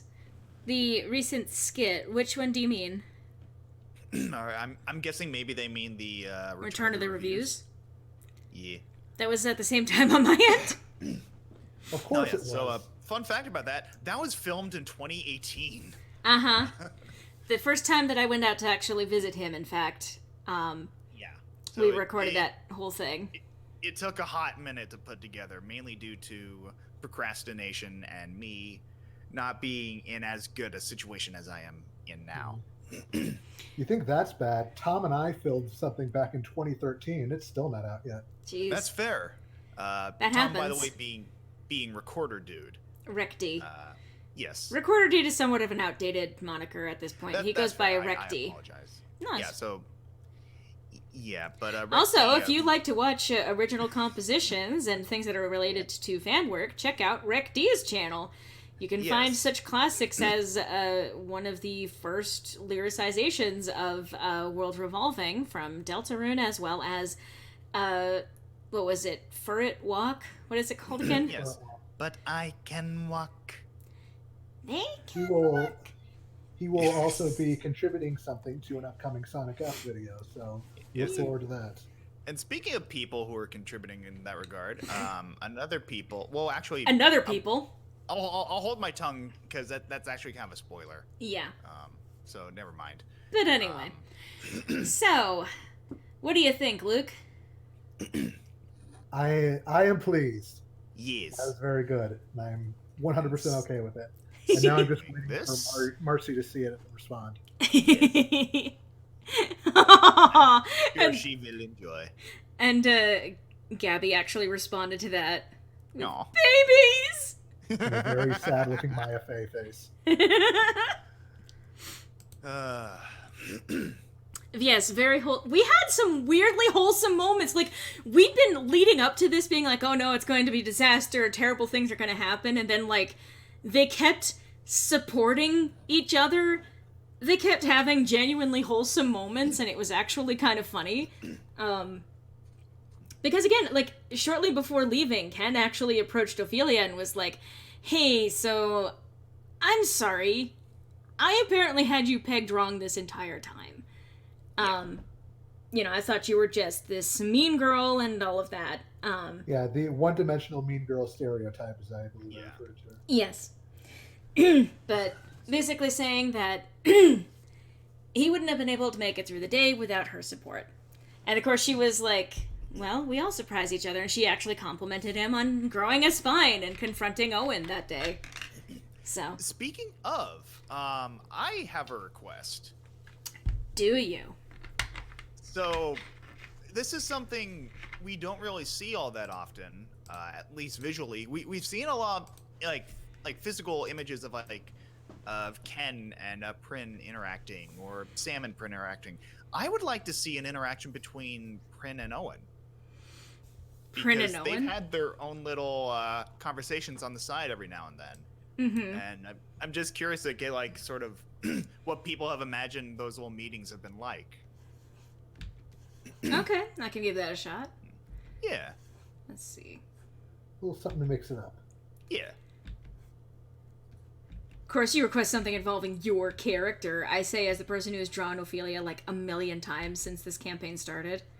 Everybody thinks their own kid is the best. Well, it's not that I think she's the I know, best. objectively, my kid is far from the best. I know, same. I know that Ophelia is actually the worst, but... Oh, yeah. I mean, I still love her, and I'm very proud of her development in this last session. Yeah, I mean, if we're going by purity, I mean, hands down, Timothy. Well, yeah. But, he's not a character so much as he is an NPC.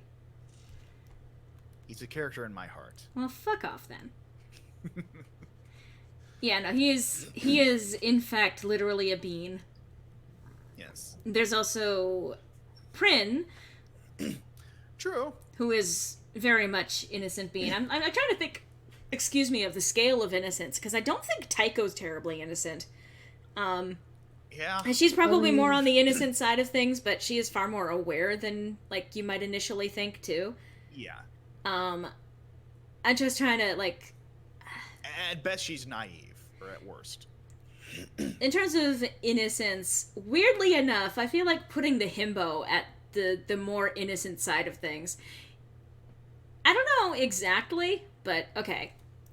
He and Tycho would probably be pretty interchangeable at that point. Yeah. The other characters are less innocent. They just have different shit that they're dealing with. I feel like Ken is actually more on the innocent side of things, so to speak. He's not an idiot, and he's not exactly naive, but he is still very sheltered, I think. Yeah. That's a good way of putting it. He's got a lot on his plate. He's trying to... I think Ken is, trying to get by, but, I don't know. He means well most of the time, but he's not, blind to whatever. Yeah.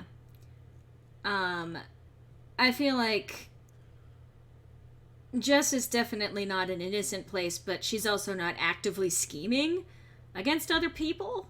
So I would probably put her somewhere in the middle. And then we've got Owen and Ophelia, who are kind of interchangeably trying to fuck with everyone.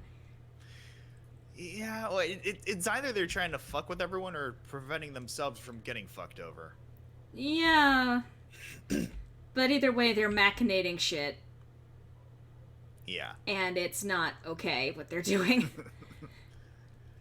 Trying to scheme and keep things to themselves and trying to manipulate things. And like I said before, I'm proud of Ophelia because she's actually getting better. She's being a lot more open with these people that literally a week ago she probably had not said more than 2 words to. She's opening up with the trust thing a little bit. Let's see how we can ruin that tomorrow. Yeah, Ken's finally starting to grow a spine and getting along with these people. Yeah. It's a shame I'm going to have to do what I'm about to tomorrow. Oh, yeah. You say that, but yeah. Again, all of us have our various plans for how to destroy these kids, but again, may I remind you that we went into this last session thinking that they were going to be utterly destroyed, and on the one hand, while they did certainly learn some devastating things, they actually came out the other side of it, organized. Yeah. And on better terms with each other. For the most part, except for Owen, who's, pretty much convinced at this point that everyone is against him. Well, I mean, for the most part. But we shall see. Oh, yeah. So from a scale of childlike glee to mountain of puppies, is that a good scale? It's, that implies size. Yeah. Less than innocence. But I do love that you originally designed this character to be helpful with a faint element of resentment, and instead he's become this catty little bitch. Well, it depends on who he's in the company of. Yeah, if it's Ophelia, then cattiness is like assumed. Yeah. Oh yeah. Because that's who she is. That's what she brings out in people, is their cattiness. I still love that literally the first day, Ken tried to tell her to fuck off, and she's like, "Excuse me," and he's like, "Nothing." Yeah. He tried. The backbone tried to come out, and she just immediately shut it down. Yeah. That first day, several people had complaints with her. I know that, like, see, Rachel, who is the friend of Emma, tried to, you know, tell her off, and instead Ophelia just deflected it. And Emma herself tried to kind of confront her directly when they were actually at the haunted house. Neither of these things went the way that they hoped that it would. Yeah. I still love the first fucking... Like, they were in the... So, as they were exploring the various rooms in the house, and Ophelia comes in behind Ken and is like, "So, discover anything interesting in here?" And he screams and then hides behind this bed. Which is rather ironic. Surprised. It's rather ironic that he went to hide behind the bed. That day, Ken received a grim reminder. Ophelia is in fact a girl. But I'd say we're doing all right, Phoenix. Just enjoying each other's company. Really enjoying each other's company. Oh yes. I should go. I was waiting for it. I love that we've got in this call an Ace and an Era who are largely immune at this point to any of this shit, and then we've got Luke. Yes. And then there's me. I was gonna say. And then there was Luke. But so it's just one of those things. I think at this point, actually, so Griffin started off as super vanilla, and he still largely is, but like, Like, the thing is, like, I'm vanilla insofar as, like, I guess my tastes and sort of morals when it comes to, like, more intimate interactions. yeah. Like, I remember, and I may have even told the story before, but a long time ago we were with some other people and we were taking this this quiz on select tastes and stuff, and I was just aghast at some of the options. It's like, do you like locking your partner up in a cage and making them feel like an animal? It's like, what the fuck? Yeah. And Anyway, I was audibly distressed by this, and people were just guffawing. see, the one that always gets me was the conversation about teeth, and we're not going to. Of course. We're not going to repeat that one now, but just in general, and you're just like, how do you know this? Well, again, I mean, like, and you've explained that, like, at a young age you looked into this stuff. But I mean, I was on the internet at a young age, so and either way. I, meanwhile, was very sheltered when it came to this stuff. I mean, granted, the internet changed that to I was going to say, hanging out with me seems to be slowly affecting that. well, that too, but like just the internet in general has sort of affected. Like, oh yeah, I've learned a lot of things. That doesn't mean I understand why they are things. It's a combination of factors. Yeah. Yeah. A man of culture, debatably. I can do collars. It was just a musical moment that needed to be shared with everyone. I mean, in your defense, Owen isn't exactly the most consistent dresser. So he's gonna look disheveled no matter what the fuck he does. I mean, Owen is not exactly the picture of consistency in general. I mean, Again, designed to be one thing and turning out to be a very different character. well, that's the story of D&D characters in general, isn't it? Yeah, Yep. a little bit. I will say that Ophelia has changed a little bit from how I originally envisioned her, but Yeah. the way that her Understatement. well, the way that her character has been presenting is actually something that I've had planned since the start. Like, a lot of it has been like, okay, she's been nudged a little bit further down this path faster than I thought she was going to be, but she was always meant to eventually kind of lighten up a little bit. Oh no, I was talking about the change from like old Ophelia. Oh, to, yes. Oh, that too. Old Ophelia, where she was a mouse. Oh god, that even came up in the session Beta too. Ophelia. Yeah. So literally beta, I guess. But anyway, so it came up while they were discussing with Walden about previous timelines and all of that stuff, and he mentioned that he had met the kids, at least some of them, and that they had overwhelmed him at one point. And Ophelia remarked, well, I mean, if I was the leader, that would make sense. And he goes, oh no, you were not the leader. In fact, you were questioning why they were even doing this. And she goes, I wasn't the leader. And he clarified that no, she was a very shy, mousy girl, at which point Ken had probably a small aneurysm. Like, what? More of a laughing fit, really. Yeah. It was a very "you like Krabby Patties, don't you, Squidward?" Well, no, that was with the Keikaku. Yeah. That was Right, the... I was hoping you would bring that up because there's an element you left out with the No. earlier summation of No. events. I told that No, one. No, you didn't. I mentioned... Yes, you did. Yeah, I did. The One of us. Keikaku? Yeah, I did. You just aren't Not that paying I recall. attention. Okay, you were not paying attention. I mentioned it Apparently. explicitly as a part of how that conversation played out. I Huh. cannot draw hands. That a big reveal that happened there was when she slipped up with all according to Keikaku plan. And that both Louis and Ken, who are also huge nerds and huge Oh, yeah. weebs, noticed this and they were like, Death Note?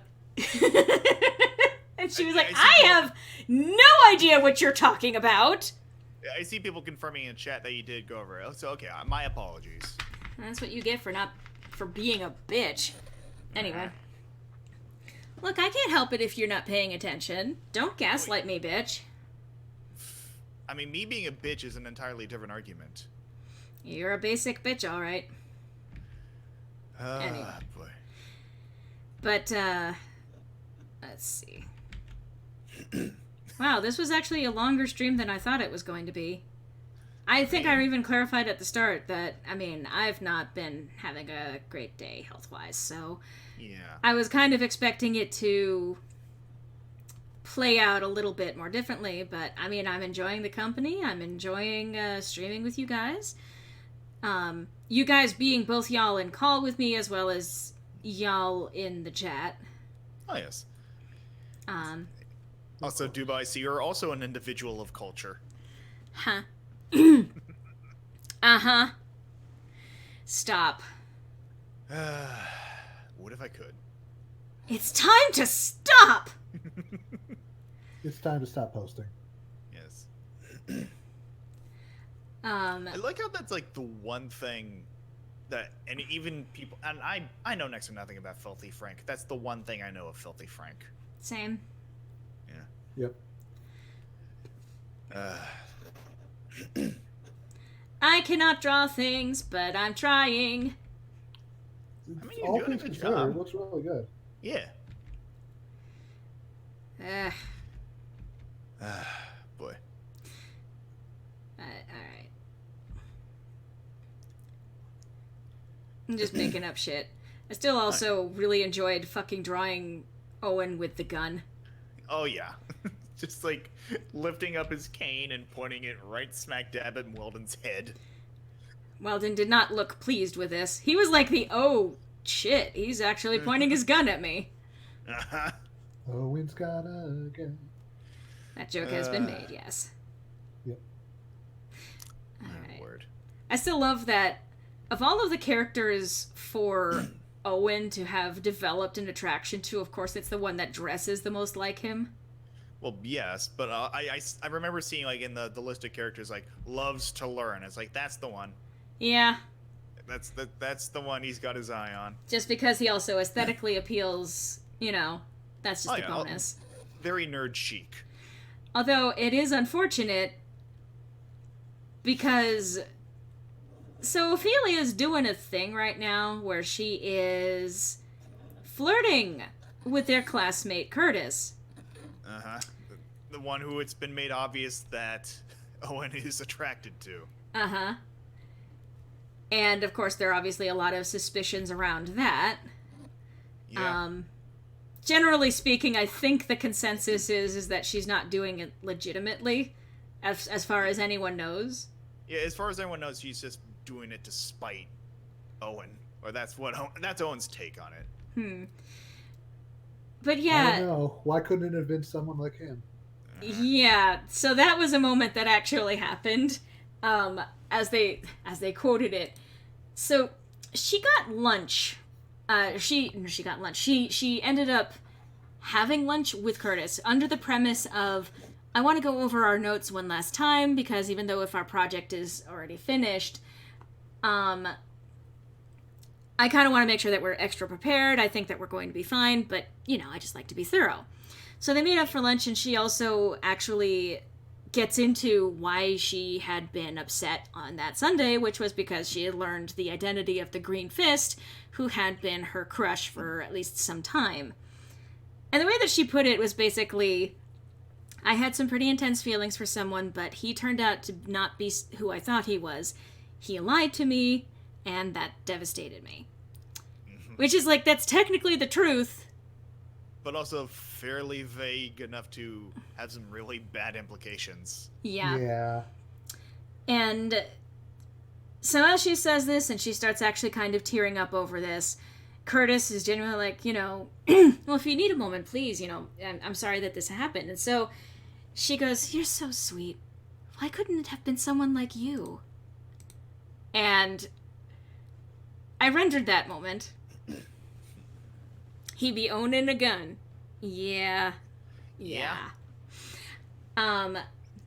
Hopefully that'll pop up on stream shortly. Yeah, there we go. Yep. But basically, yeah, so she had that, and apparently that was the killer blow kind of moment. Yeah. They then resumed working on their project because she specifically was like, right, we're here to work on a project, and apparently Curtis needed a little bit of time to readjust. But yeah, no, she's good at what she does. Yeah, it was a cute moment in some Quote, contexts. In some contexts, yeah, it was kind of cute. In some galaxy far, far away. You can stop. She's the best there is at what she does. But so it's unfortunate that she's good at what she does. Especially because I think it was like that first day and she ended up rolling like over 20 on the first persuasion check when she was flirting with him. So that was pretty successful almost immediately. Undertale heart-shattering noise. No. Yeah, no, the funny thing is that she did this on the pretext of getting into a group project with him, which honestly, here's the other thing. He is also one of the smarter kids in the class. So it even just kind of makes sense to team up with one of the smarter kids in the class if you want to have an excellent grade on your project. Yeah. Oh, of course. Yeah. So at the very least, it's a big brain. Uh-huh. Too bad he's gay. Yeah. I mean, here's the thing. Gab has never said that Curtis isn't. No, she hasn't confirmed anything like that. Yeah. God, how do hands?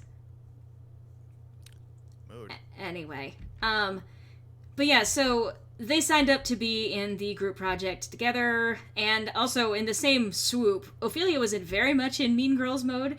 She ended up sicking her social butterfly friend on Ken Yeah. and his team with Louis, who is his best friend.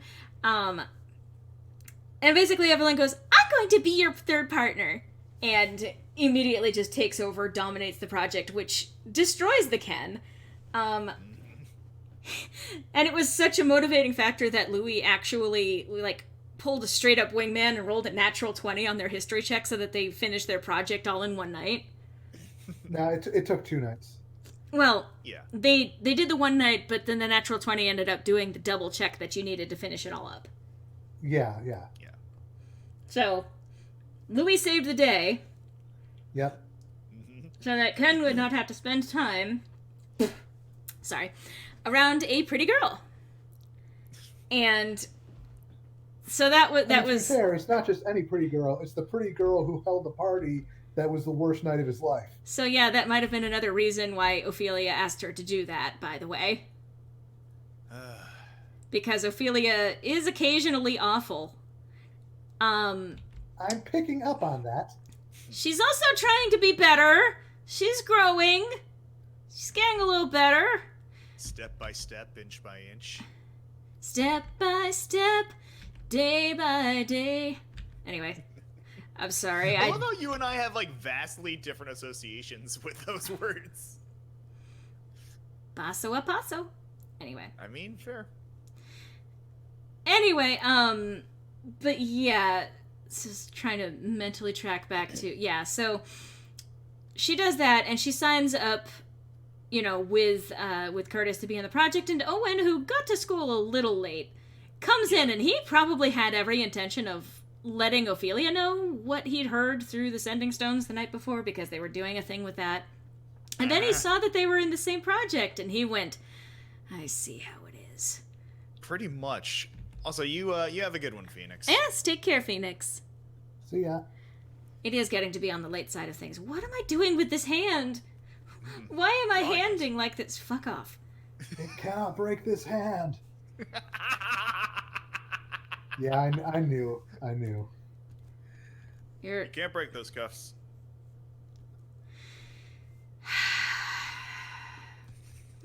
I deserve this. I mean, I asked you in here. You said it, not me. Wow. Anyway, but yeah, so that whole thing obviously was like, Owen decided, I think on the spot, that Ophelia is not an ally. Well, I mean, at least he decided that she's not someone he can invest all his trust in. That's fair. Which, honestly, given that she does keep doing kind of sketchy things occasionally, like I said, this last session she was a little bit better about it. Oh yeah. A little. You don't bite the hand that feeds you? No. I mean, I do, but that's because I like biting. I mean.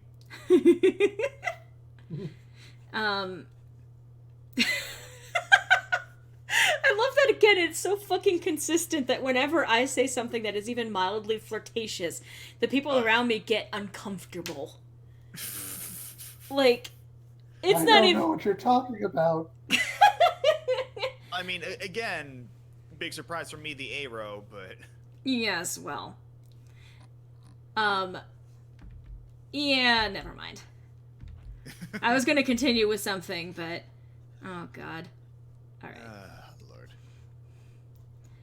Time to zoom in and try to remember what Prin looks like.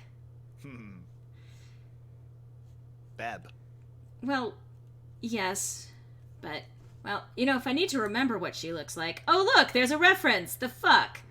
Okay. Yeah. We have a lot of those for her. Mm-hmm. We do. Alright.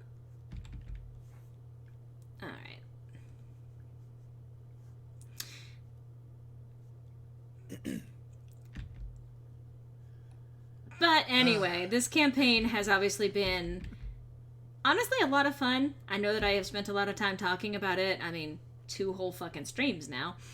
But, like, it has legitimately kicked off a streak of creativity in me that I have actually, like, in terms of motivation and, like, inspiration to work on stuff. Yeah. And that's been lacking for some time. Like, I love working on creative stuff, and there's a lot of things that I have been happy to work on, but it's still a completely different thing compared with, okay, that doesn't show anything about the back of her head, so that's whatever.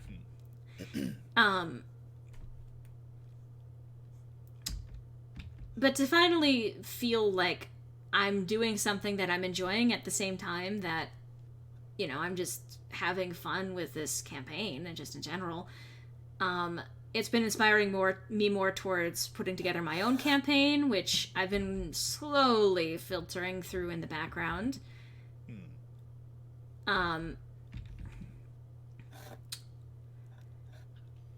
But I'm hoping to eventually bring that to forefront and involve probably a lot of the same people that are in this campaign. Yep.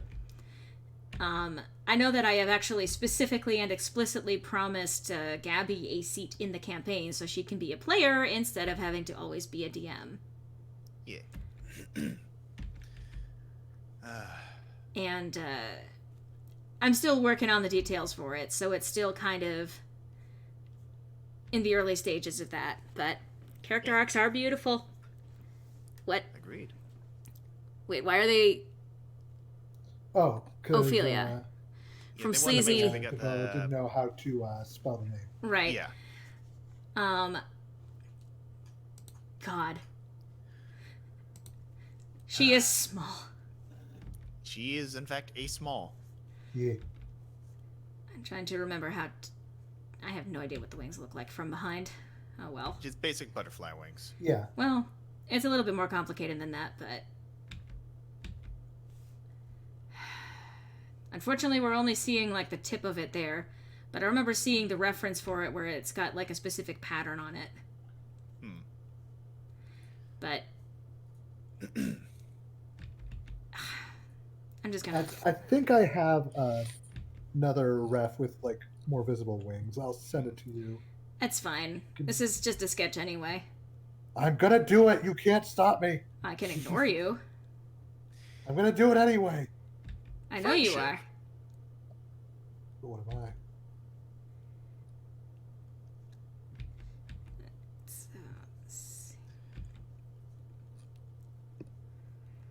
Tiny little pixie girl. Yeah. Thanks. That should help at least a little bit. Fine, I will use a reference like I keep telling everyone to do. Keep telling everyone, use references. It's how you get better at it. You do the reference and it teaches you how to do it better. And like all of the professionals do references. And then I'm like, but, you know, fuck me trying to use references because I'm an idiot. Here's the thing. None of us here are free from hypocrisy to one degree or another. Don't get philosophy on me. It's literally what I do. No, it's not. What you do is be a dick. Yes, that's philosophy. No! Incorrect! I think you'll find that philosophy and dicketry go hand in hand. Why are words still coming out of your mouth? Because philosophy. No! That's not an excuse! You lie! I'm enjoying Ophelia's journey. Hook movie looks a lot different than I remember. Jesus. Oh, boy.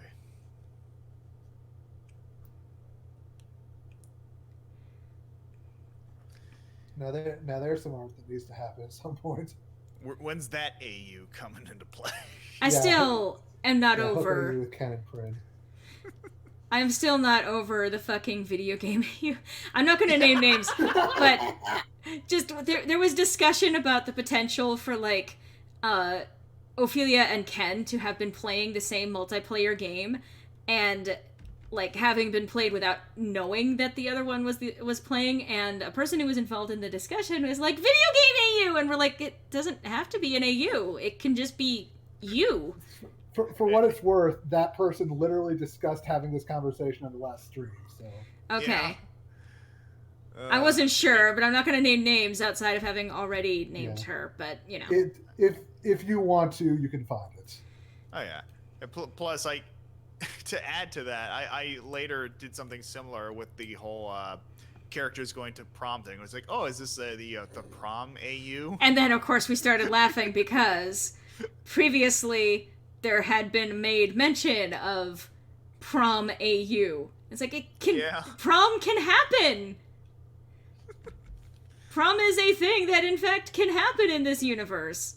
Yeah, fair. But there had already been stuff drawn for that, so... Yes. Hello, Brian. Hi! I don't know why I said it like that.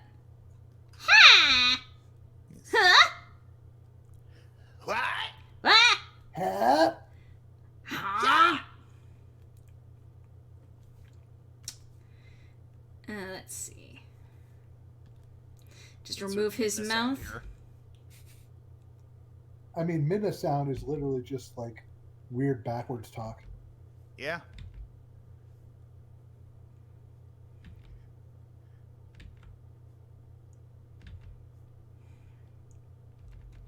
Nah. Oh no. What? I just realized something about like this whole setup. Yeah? Is this friendship?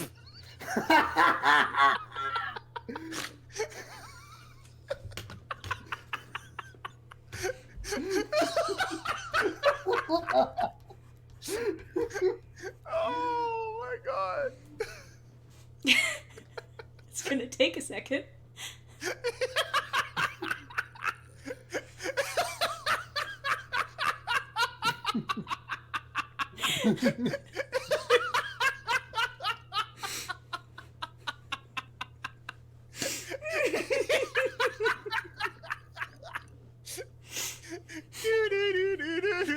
Wow!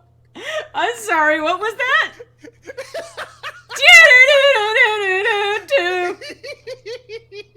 I mean, someone did the Undertale heartbreak sound effect earlier. Oh my god. Oh my god, I love that was like not even like my normal script, which is like normally actually pretty legible. It was just this fucking scrawl of... I give up.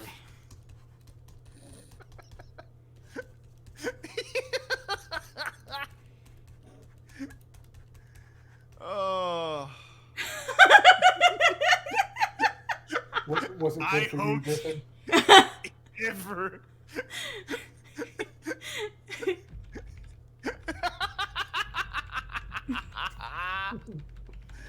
Yeah. Yeah. Oh, Lord. You did do that on another layer, right? No.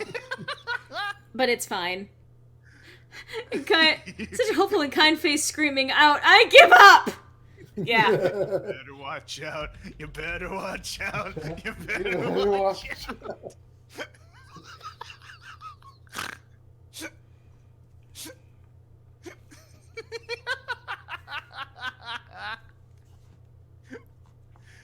Oh my god. I think I realized that my original intent was to have her facing more the camera, but so I can show her somewhat worried expression at being approached like this. But yeah, I think that just about covers it. Yeah. Yeah. I dig it. So again, by all appearances, just talking with Prin. Yeah. Not like scheming behind people's back and telling her to keep secrets. No. Not at all. But I am so happy, and I know it wasn't like the intent, but I'm so happy that the positioning worked out the way it did. Yeah. The what? I'm sorry. That one meme of the guy looking up the butterfly. Is this a bird?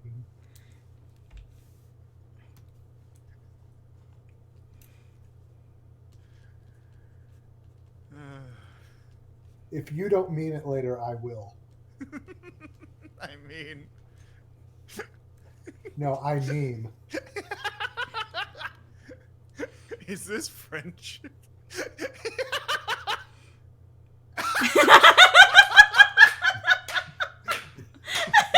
Well done. Well, fuck, keep that. Keep that. I'm begging you. Okay, I will do this as an alternate version. Thank you.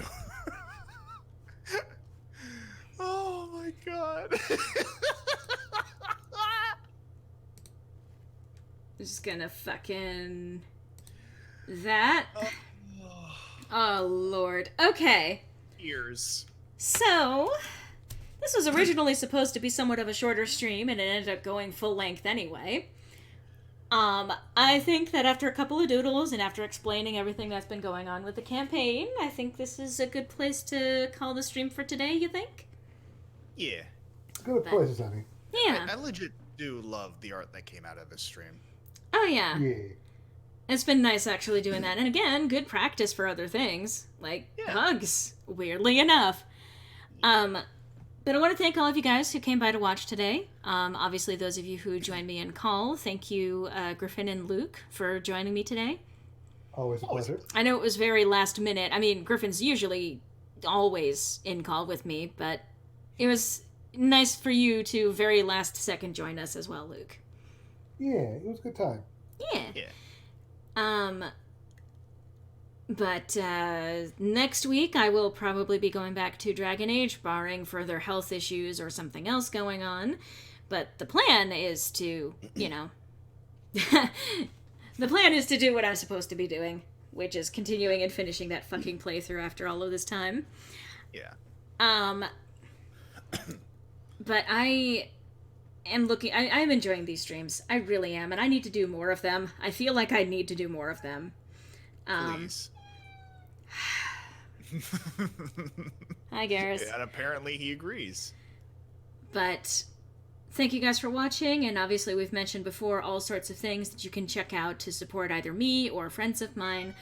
I always link in the video description of every last one of my videos a link to my Patreon for anyone who wants to support my content both here as well as on Sirenia Studios, which is my non-gaming content channel at this point. Really?